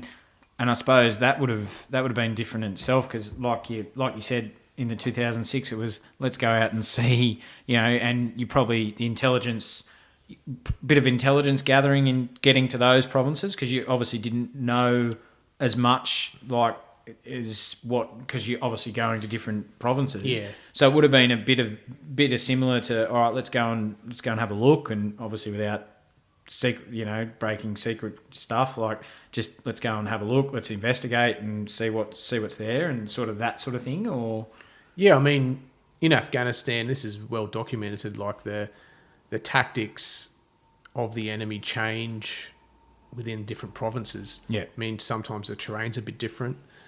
Sometimes they just, haven't had that much of experience dealing with certain coalition forces. yeah, Like I know it's different for when the SOTG guys roll around to say, a general army, Yep. or in different armies from different nations too operate differently. So everywhere you went, especially in the different provinces, the enemy behaved and their tactics were different. So which was interesting, but it was never a known. It was always an unknown. yeah, right, okay. And I guess for you, because you'd seen the country on the ground, and seeing it from the air. I've heard a few other veterans say it's such a beautiful country. Like it's such some of the you would have seen some beautiful the mountaintops with snow and what was that like seeing it from the air? Like it would have been a pretty surreal sort of wow, this country's beautiful. Oh yeah, it was. Yeah, I mean the Hindu Kush.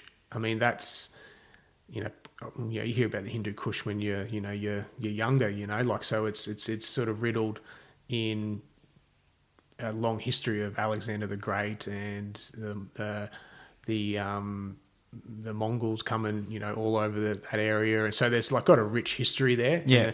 And those mountains there, they've just got a presence about them, and it's just incredible. I especially coming from a mountaineering background and climbing as well. I just really appreciated the mountains there, and it was always sometimes it was a bittersweet moment because you sit there and appreciate it, but then sometimes you go, okay, now someone would say you have to go up the top of that, and you'd be like, oh shit.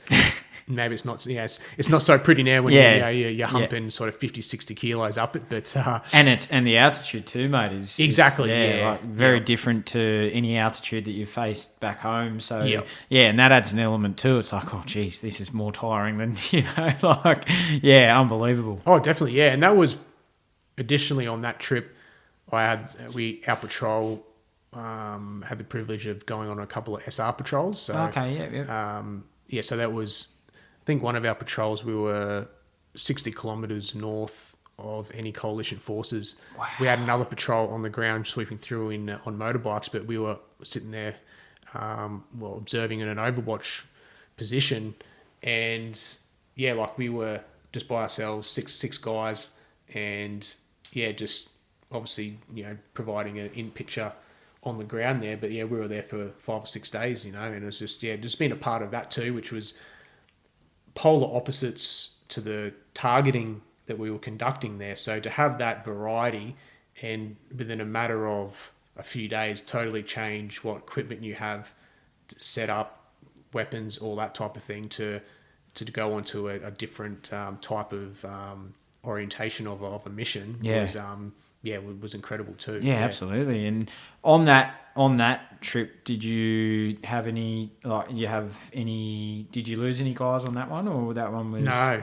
Yeah, okay, that one. Yeah, right. And was that a 6-month deployment? That one, or was that a shorter? About 4.5, 5 months. Yeah. Okay. Yeah. Right. And then obviously, so you come back.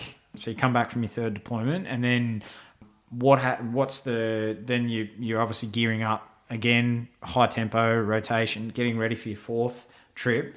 What year was your fourth trip your last trip to Afghanistan? 2013. Okay, yeah, right. Yeah, and start of 2013. And that obviously was the start of when we were looking to pull assets out of. And what was different about this trip compared to all the other trips that you've been on? Yeah, so this one, it was interesting because for this trip I was down in Kandahar, and it was actually around that time where President Obama had announced the withdrawal, the slow withdrawal from Afghanistan, and it was being down in Kandahar and seeing, because that was the main, or Kandahar airfield, that was the main base for southern Afghanistan, so everything passed in and out through there. Yep. And to see the military industrial complex start packing things up and shipping back to America was a sight to be seen. I mean, the equipment and the resources, you've got, not only do you have sort of fast jets taken off day and night, but you also had, the C-17 Globemasters coming in, all multinations sort of using this airfield. And it was just, it was literally like,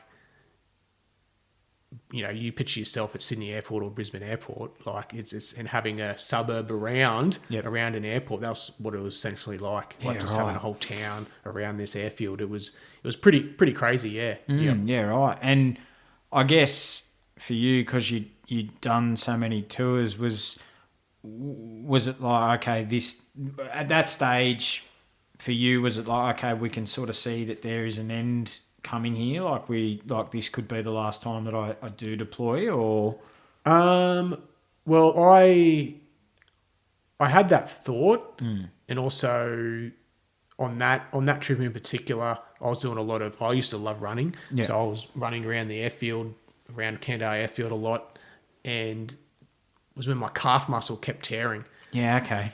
So that was very frustrating for me at the time. So then I had to, in between my calf muscle tearing, I'll just jump on the bike but in the gym. So that's what I used to do for my cardio, was jumping on the bike instead of running. So literally it probably happened 4 or 5 times on that trip where my calf tore. So I'd tear it, and then I'd jump on the bike for 5 or 6 weeks, and then sort of try and put some strength in it and go for another run, tear it. Yeah. Okay, another 5, 6 weeks. So that was frustrating for me, because that's, probably what the most important thing you can do as a soldier is run and be physically fit. So when I had that, it wasn't my Achilles heel, so to speak, but it was a calf. So it was like almost had the same effect, which it was very frustrating for me. And I kind of knew then that I had to put in some serious work, as into the rehab sector, but also it was that towards the end of that trip was when, my mental health was really noticeable to me. Yeah. Yeah, right. And that's, we'll get into we'll talk about that now. And you came back from your 4th tour of Afghan, and the high tempo with Tag East, Tag West, you suffered burnout, and your career actually in Special Forces ended sort of not how you wanted it to. It sort of, with the high tempo, you wanted it longer, obviously wanted it longer to stay in the regiment longer, but obviously the high tempo and everything that happened, and you mentioned your mental health was you could start to see that things were happening for you, and you left the regiment, and then you found what you do now is your... and Qigong. Thank you. Yes, that's. I was like, I'm gonna murder that name. So I'll let you say it. No. So you found this, and you're not the first one or the last. Yeah, to, no. Have troubles with the pronunciation. That's why I thought I'd let you do that one, mate. And what was that like for you? Obviously, you'd reached the pinnacle, and how hard was it to walk away from Special Forces? Oh, very hard. Yeah, at that point in time, it was the hardest thing I've ever had to do. But at the time, the road isn't clear. Like, looking back now, the road's clear, to what happens and what eventuates. Yeah. But at the time, it was a lot of uncertainty, doubt. At that stage, I had undiagnosed mental health conditions. So all of that as well on top of leaving this life that you had been living for, at that stage, 12 years. So it was all that mixed in together. And it was incredibly hard, because that your identity is wrapped around, being a soldier and an SF soldier. Yeah. So I remember on the end of the 2011 trip actually, that the OC of the squadron got up in front of everyone and was saying sort of the end of trip sort of spiel, and he said, "Guys, what you're doing now isn't normal. Jumping on helos, kicking doors in, killing bad guys, or like obviously he didn't say that exactly, along those lines, he goes, what you're doing isn't normal." And like I remember hearing that, just saying, "What's he talking about?" Like, to me, it was normal. There was day-to-day business of being an SF soldier, kicking doors in, closing with the enemy, all that type of thing. And I couldn't understand. Like, I remember vividly just thinking, what? Like, I don't like this is normal business. This is day-to-day business for us, And because I'd been living that life for 12 years, and it was. In hindsight, he was exactly right. Like, it is not normal. Yeah. And I think it's something that only guys can appreciate now that the conflict's over, now that guys have discharged, and now looking back, trying to make sense of their transition into civilian life and the whole identity thing, and now looking back going, yeah, that definitely wasn't normal. No, that's right. Yeah, and thank God that it wasn't normal, because there's a whole life that awaits for you outside of service, and it's just about trying to reconnect with that. But yeah, there was a time at the end of the 2011 trip where the OC got up and said that, and I had no idea at the time what he was talking about, and he was dead right. Yeah, right. And how important for you was it to find your? I'll let you say the Qigong. Yeah, Qigong again. How important was that in your process of getting to that stage of, as you mentioned, civilian where you are now, and how important was finding that for you?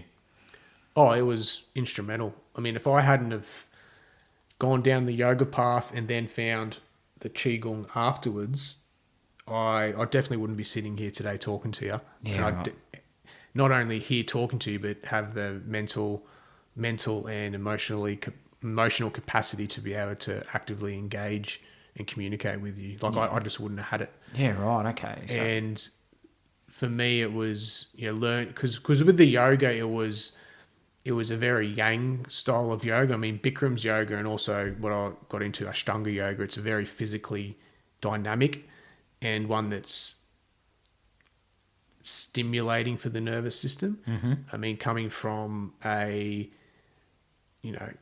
that stage, it was probably 15-year career. Like, I needed something that was calming for my nervous system, and my body was riddled with injuries, and I couldn't do a lot of the physical aspects of different yoga sequences. Yeah. So with the Qigong, it's sort of like Tai Chi. Most people are fairly common, or have an understanding of what Tai Chi is. So a lot of breathing and movement, but it's soft and gentle movement, which is for the veteran space, it's actually what someone that's spent a long time in the Defence Force, or even someone that's had a lot of stress induced onto their nervous system. The Qigong is very powerful, because you look at the sort of the yin yang. Yeah.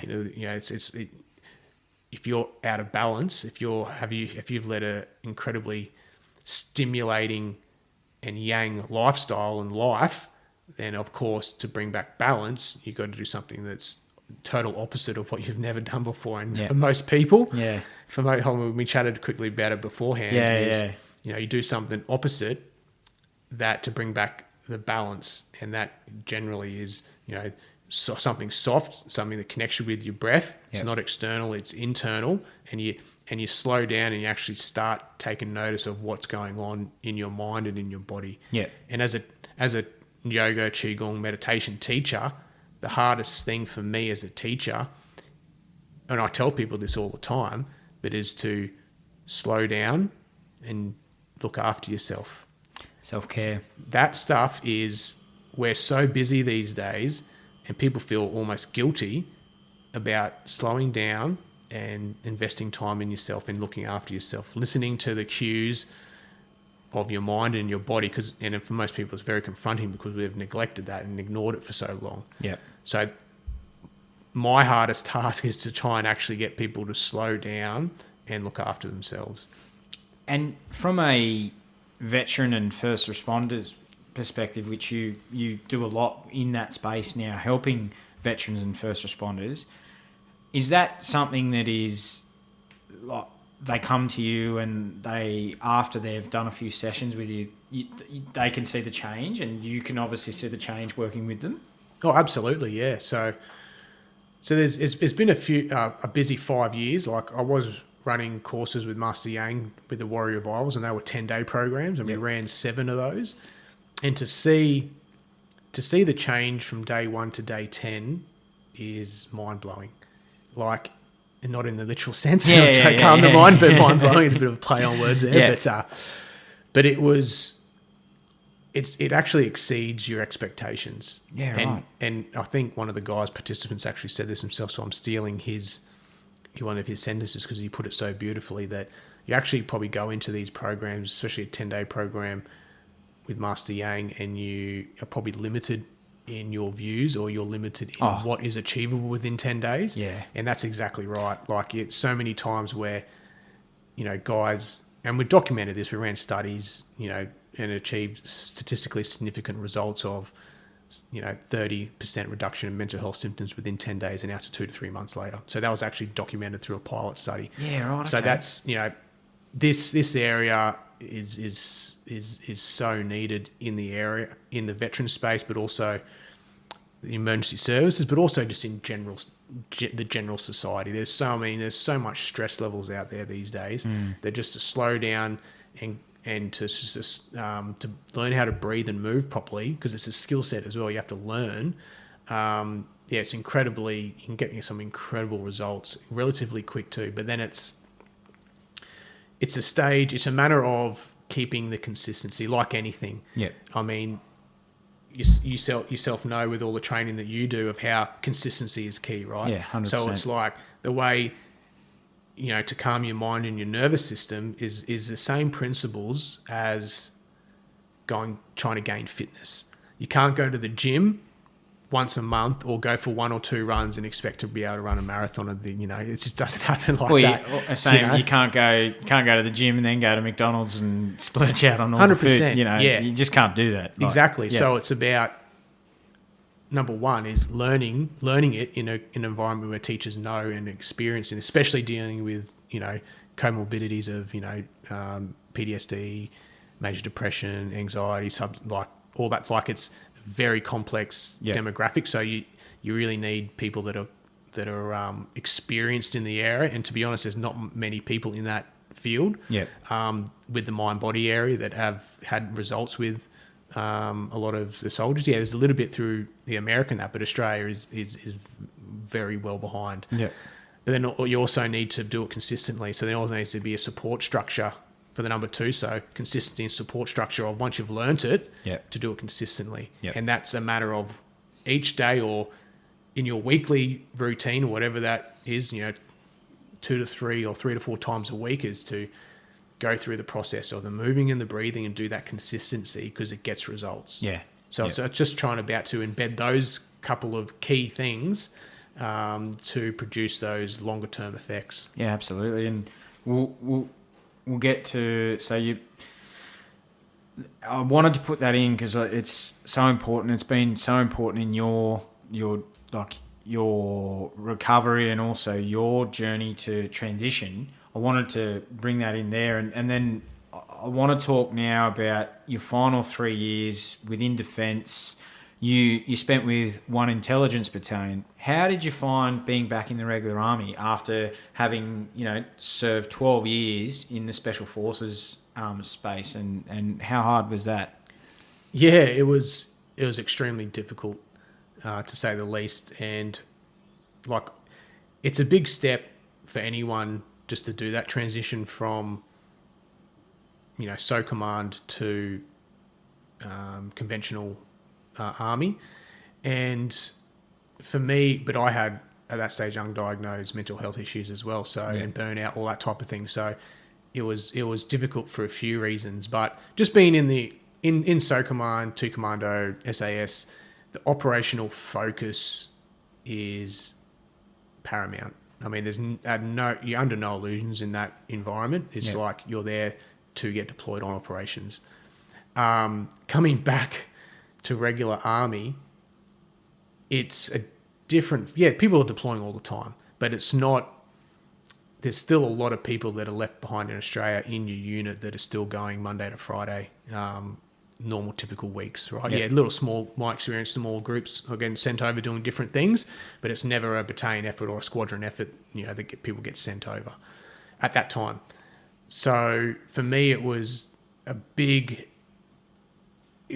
reminder of why I left 1RAR to start off with as well. Things, sometimes in life things come full circle. Yeah.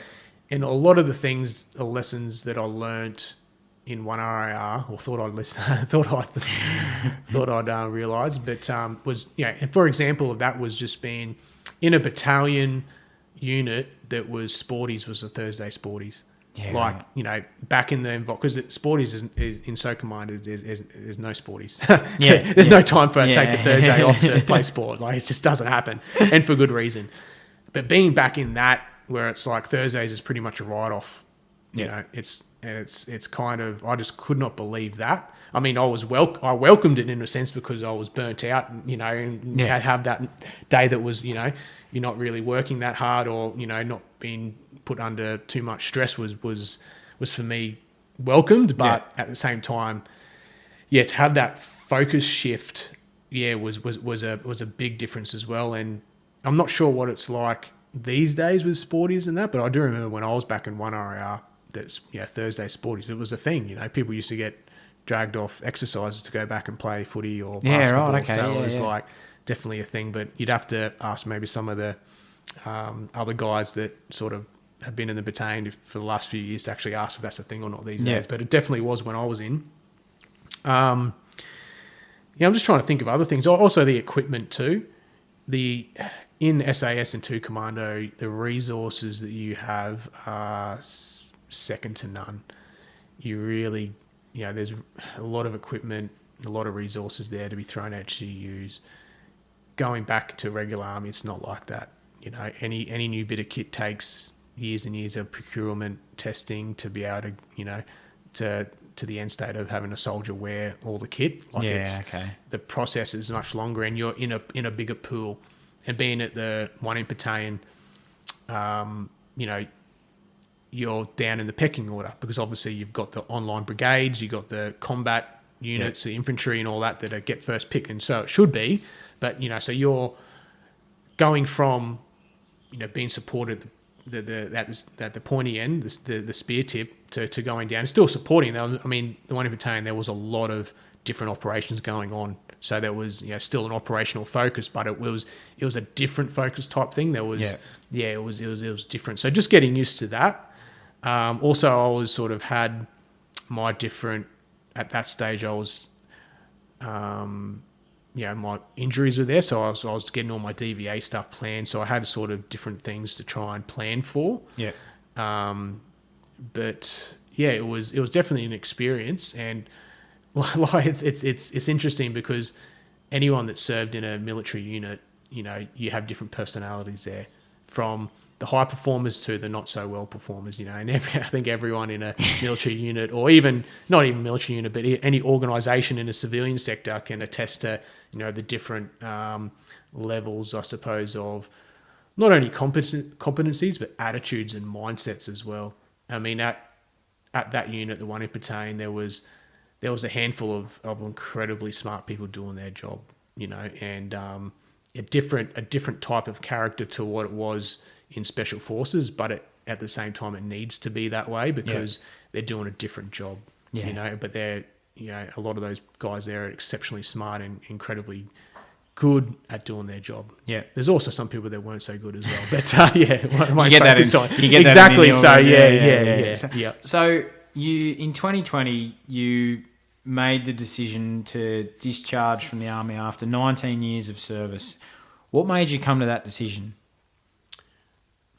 Well, for me, it was, I actually got kicked out. Oh, right. Okay. Yeah. Right. So it was all my injuries. Like I said before, I was going through the process of getting them Yep. documented, Yep. and yeah, sort of my med records went to Canberra, and that was the end of it, mate. They essentially said, no, this is your discharge date, and I wanted to stay in. I wanted to stay in a different capacity to what I was doing. I wanted to do at least 2 or 3 days a week and serve in, because, you know, I spent at that stage 18, 19 years in the Defence Force, and I had a lot of different areas where I could have value added and improved. But anywhere I worked, I would have, you know, gone in there with a team effort mindset and been able to contribute to whatever tasks they had. And I really felt that, and that's what I wanted to do. I never wanted to leave, and I could still do all my qigong and yoga and meditation stuff, Yep. but still have one foot in the door and still provide 2 or 3 days a week to the army. But at that stage, they didn't want to hear it, you know, and into the stage where I had the CEO of the 1 Battalion, which is a great guy, even was backing me with a letter trying to promote the MECRB to, you know, make sure they're coming to the right decisions in kicking me out. And I wrote a letter and all that type of thing, tried to stay in, and then, yeah, they just didn't want to hear it. So they just said, no, this is your discharge date, and this is happening. So that was it. And now looking, you know, I don't want to get too much into the current day scenario, but, you know, you look at the retention crisis that's happening within the ADF at the moment, and I just know from my personal experience of how much incredibly talented, experienced soldiers that the Defence Force has let go over the past 10 years. And if they had been smarter and more strategic in the way they conduct themselves in a retention mindset, mate, they would not be in the crisis they are at the moment. Oh, mate. You know, people would never, you know, in whatever, yeah, obviously people move on and do different things, but to have the option there that people that wanted to still contribute later on down the track, there was just no option for it. Yeah, now they're only just cottoning on to, you know, different categories of service and all that type of thing now, but it's too late. It's too late. It's too late. People have moved on, and yeah, it's a different scenario now. Well, mate, I look at it, and in a sense of that, mate, they invested millions of dollars in all these soldiers and people that have got fantastic skills that have just walked out the door. Like, you know, like that's millions of dollars that they've invested in you and others that they could use in other capacities that they've just, you know, and as you say, absolutely, we won't get into the, you know, the crisis of what it looks like now, but of course, yeah. But it's, and I guess for you, mate, that would have been a hard pill to swallow after you nearly 20 years of your life you'd given service to your country, to then go, oh, well, I'm out. Like, and with all what was going on, what was that hard for you, and was that transition hard once that discharge had finally come through? Absolutely. In some ways it was relieving as well, because I consider myself extremely lucky, as in a few different ways. I was able to, in a way, see the writing on the wall within the last few years and be able to put my DVA stuff in within the system at that time, instead of waiting till you get out and sort of doing it retrospectively, all that type of thing, which comes with all its added difficulties. But also had the yoga and the qigong and the meditation to lean on, and that was, for me, was instrumental. Yeah. I mean, I knew I had a different love outside of the army, which was the yoga and the qigong. Yeah. You know what I mean? Yeah, and I didn't yeah. have that whilst I was in. A lot of other people don't have that. They're still searching for it. So in that way, I was able to, you know, just hook in and train really hard in that. Yeah. So I took the some of the traits and characteristics of the army instilled into me, you know, like discipline, focus, determination, all that, and literally put it into the yoga, qigong, meditation. Yeah. And for me, that was a game changer. You know, I loved doing it, but also my mental health symptoms and my physical injuries, the symptomology of it just reduced a lot. Yeah. And obviously it's a management process going forward, but I've got so much more of agency within how I conduct my day and weekly routines now, that I will, A, I know the warning signs, and B, I know what to do when the warning signs come, and I can manage that to minimise the symptoms that are lurking, because they're lurking, and if you don't take care of yourself, they come back. Oh, they're always lurking. Exactly. Yeah. So it's like, for me, but having those skill sets to lean upon, and I enjoy it too, was instrumental. But in saying that, still the transition is still hard. You still get that. Anzac Day is a good one where you get a bit of nostalgia about how cool you used to be and how boring you are these days. But in all seriousness though, it's still a process to transition. And you still, life goes on. Life isn't a point in time where it's stationary. Now it's fluid and it keeps moving and you keep evolving, and nothing's ever permanent, But I think, mate, and I think this is a great thing that you've tapped into, is that your military service doesn't define you. Like, that's, you're Jordan outside of defence too, and that was one part of your life, and now you've got you've got a purpose again going, and that's, like, the uniform doesn't define who you are. It's a part of you, but it's not you. It's not the full you. You know what I mean? Like, it's a part of your life, but you've now got a great, you've found your purpose again going forward with with all your meditations and all what you're doing now. And mate, you're still serving in other ways. You're having an impact. In my opinion, now you're having a greater impact in doing what you do now. With the class, like you're touching so many people's lives, and actually being able to, it's an amazing feeling when you can help someone get from the pain point of their life to get them to that next part, mate. And that's purpose. That's the purpose now. And I think your military service has helped you get to that point, and it's made you. And I say this, mate, to you, and I was going to ask you this.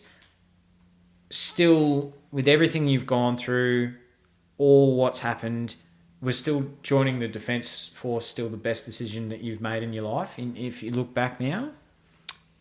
Yeah, absolutely. I mean, you have no comparison to what it would have been without it, So it's it's hard to say 100%, but I didn't have any discipline or direction before, and now the one thing, the Army's given me a lot of, physical injuries and mental health conditions to manage moving forward. But the one thing that the military gave me was discipline and determination and the mindset to never give up. Yeah. And that is, it doesn't matter what you do in life. If you have those three characteristics, man, it's going to be hard. It's never going to be easy, but you'll get through it. And I find that has rung true. I couldn't. Who knows what my life would have been without those characteristics? Who knows? But just going back to what you were saying before about the sense of identity with the military and having the sense of identity and purpose afterwards, it's like my identity was wrapped around my service, and that was all I knew of life. Coming straight after school was Jordan the soldier, but also Jordan the special forces soldier, and that was me. And it was only through the yoga, in India in 2013 when I took 4 months there, but the Qigong especially was almost the deconstructing some of the programming that went on, and I was able to mentally and emotionally drop that identity, as that was my sole identity. Still a part of me, but it enabled me to go, you know what? Tap into the present moment, what's going on now, and moving forward, and being at peace with that, and that was the Qigong was the game changer in that. It really settled my nervous system, but really calmed my mind, that I could tap into the present moment and be happy with who I was, regardless of what external uniform or external layer or coat I put on, or role I was playing within society. It really deconstructs that and taps you into the person, your true self of who you are. Yeah. So that was the game changer, and it just happened to be that I love doing it at the same time. So it feels great. Yeah. So so for me it was it was hard. And I know this this might sound controversial, maybe not to some people. Some people will totally get it. Some people may not. But the hardest thing that I've done to date is the Qigong, is to come back to my own calm mind and my calm nervous system. Being in commandos in the SAS and going through the training was extremely hard and difficult. And that's just, it's fairly obvious. But at a time when you have things working for you, like you have your able body, you have your able mind, and you're able to achieve things, what happens when those get taken away from you and you still have to perform? You still have to get a result. You still have to use the discipline, the determination, the mindset to get that. So that, for me, looking forward now, what really impresses me is, it impresses me that people, join the Defence Force and, all this still impresses me. But I love the stories when people have had it and then they go through extra adversity, when all the things that were going for them get stripped away and they still have to perform. They still have to get to an area and get their identity back, but also just be at peace in their own body and their own minds. For me, that I just love hearing stories about that, because things just get ripped away from you, and you have to find a way. Yeah. And you have to deconstruct what the social norms are.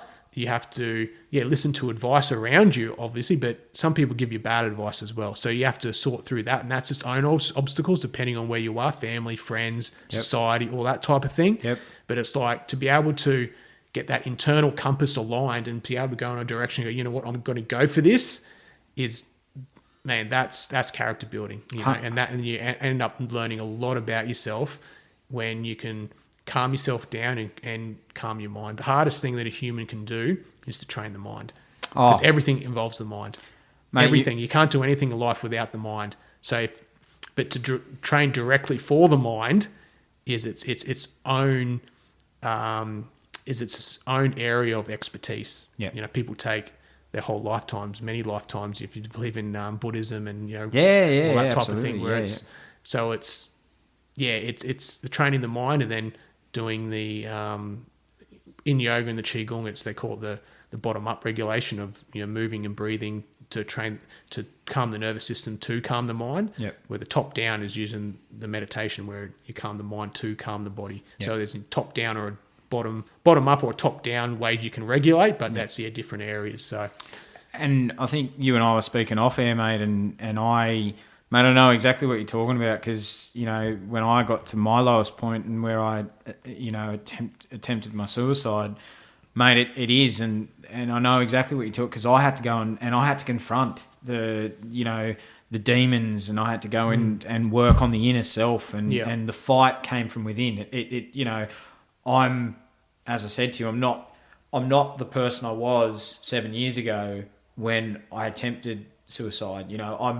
I've had to do a lot of inner work, and I know what you're talking about, the inner work from inside to really find who Adam is, the person, and be comfortable in that, skin, and be, I'm pretty centered now of who I am and what I'm about, and I'm working on it every day. It's not something you can just you've got to work on it every day. 100%. And there's things that I've tried that haven't worked. There's things that I've tried that have that have been really great effect, which I've spoken to you about. Trial and error, isn't it? And I know exactly from someone who I know exactly what you're talking about, and that's the true power in itself, is when you can find and I say it to anyone who struggles, is that there's going to be days where you don't want to, you don't want to get out of bed. You don't even going to, and I had this conversation with Damien the other day, and he said exactly the same thing. He said there's days where even getting up to just make a coffee is such a task in itself. And I live by the mantra that, and I work with my mentor, that if you're shifting forward by 2 millimeters each day, by the end of the week, you've achieved, so you always got to constantly be moving forward to just a little bit of, every single day you just do something. And there's a saying that Denzel Washington, and I love Denzel Washington as an actor, where he says he used to hate the saying of, make sure you got something to fall back on, make sure you got something to, you can't see what's behind you, it's in the past. And there's a saying that he always lives by, fall forward. because you can see what's coming. So if you move, it's like when you're in battle. It's pretty wise, old Denzel Washington. Yeah. He's got some great quotes, hasn't he? But it's like you said, mate. When you're moving into battle, you're moving forward to the contact. You know. So you attack that. You attack that challenge and bring it. And mate, that's how I've attacked the last 7 years. And mate, I'm achieving great things. Like I've just written a book, and mate, I laugh and I cry at the same time. Is that when my Year 6 teacher said I'd amount to nothing, and now I'm sitting talking to you. I'm a podcaster. I get to speak to amazing people like you and so many others, and it's like, it's just I'm very blessed myself that I took the time to invest in myself and the inner fight. Because absolutely. I've walked, as I said to you, I've walked through hell and come out the other side. And absolutely. I'm reaping those rewards of the hard work now. It's and it hasn't been easy. Nothing is. Any success that you have in life it doesn't come easy. And it's through hard work, and exactly what you're saying. And it leads me into, mate, what advice would you give your 18-year-old self, knowing what you know now, and would he listen? Yeah, it's a good question. In a way, I'd tell him two things. I mean, I could just sit there and say nothing as well, but it'll work out exactly the way it happened. But but I just think that I'd just say look after yourself more, and in a way that would prolong my career, because I never wanted to leave the Defence Force. And I don't look back on that with regret now, but because, I love what I do, but in a sense, and I see that for current serving members and, general society as well, but having tools in your toolbox like yoga, qigong, meditation, inbuilt into the system, into the Defence Force in a proactive approach or a prehabilitation sense, where you get in the physical aspect of de-stressing and reducing tightness and tension, but also getting the stress management on top early. Because if you introduce that at an early stage in your career, then when shit does fall apart towards the end, the seed's already planted, you already have an experience in it, you already sort of know a little bit about it, so the bridge isn't as wide to cross to get to those areas. I think that's the key. That's what I say is just look after yourself more. And I did so to a certain degree, but I really feel like you need people with experience in that area to be able to get the maximum benefit. And I believe in the Defence Force. I believe that in the national interest, we need people to be able to protect, and we just need to make sure that those people can protect and not at the detriment of their life afterwards. That's the key point. Yeah, absolutely. So, mate, I think that's great advice to anyone who listens to this podcast. And what other plans do you have moving forward now and into the future? No solid plans. I mean, I'll just keep moving in the trajectory that I'm moving in now with the qigong and the meditation, and just enjoying life. For me, my priority is making sure I'm in a good mental, physically, and emotional state. You know, and I achieve that through the practices. But I live a pretty disciplined life still. I don't drink alcohol. I limit. I know this will be very unpopular, but I don't have my coffees every day now. I'll probably have coffee maybe 2 times a week, and teas maybe once or twice. So I end up having caffeine maybe once or twice a week because it's not good for my nervous system.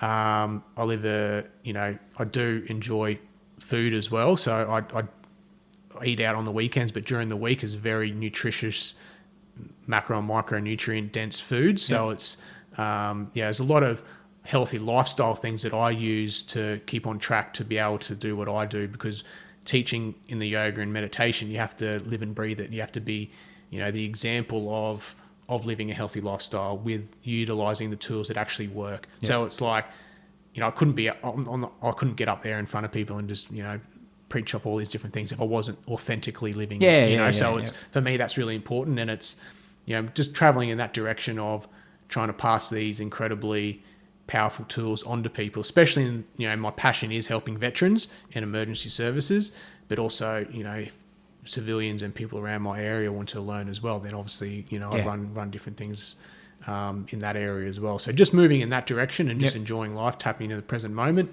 and spending more time with family and friends now. I was away for out of Brisbane for a good 16 years of my Defence Force service. So it's just, just maintaining those relationships too with friends and family as well. Yeah. So how do people get in contact with you, mate? If they want to, how do they follow you and get in contact with you? Yeah, I'm on Facebook, Instagram. My website is Qigong with Jordan. And so just through the website's probably the best way. Yep. And just get in contact that way if you're interested in learning anything. Yeah. Yeah, absolutely. Well, mate, I want to finish. There's a quote that I believe sums you up, and Jordan, your story is one of true courage, grit, and determination, achieving the top in your profession. Your story is one of true resilience and never giving up, no matter how hard it must have been. And the quote is, "You will never do anything in this world without courage. It is the greatest quality of the mind next to honour." And with having courage, those who dare to dream really do win, and who dares wins. And that's the motto of the SAS, mate. And I really believe this sums you up and your story. And I want to thank you for your service to our country. And I want to thank you for the work that you do for veterans and first responders and many others who are struggling with mental health issues. I appreciate you coming on True Blue Conversations and sharing your story. It's been an honour and a privilege to have you on True Blue Conversations. So, Jordan, thank you so much, mate. No worries, Adam. Yeah, thanks for appreciate you coming out here and interviewing me and being interested in my story. And thank you for sharing your story too, which is incredibly important too. Thank you for tuning in to this episode of True Blue Conversations with your host, Adam Bloom. See you on the front line.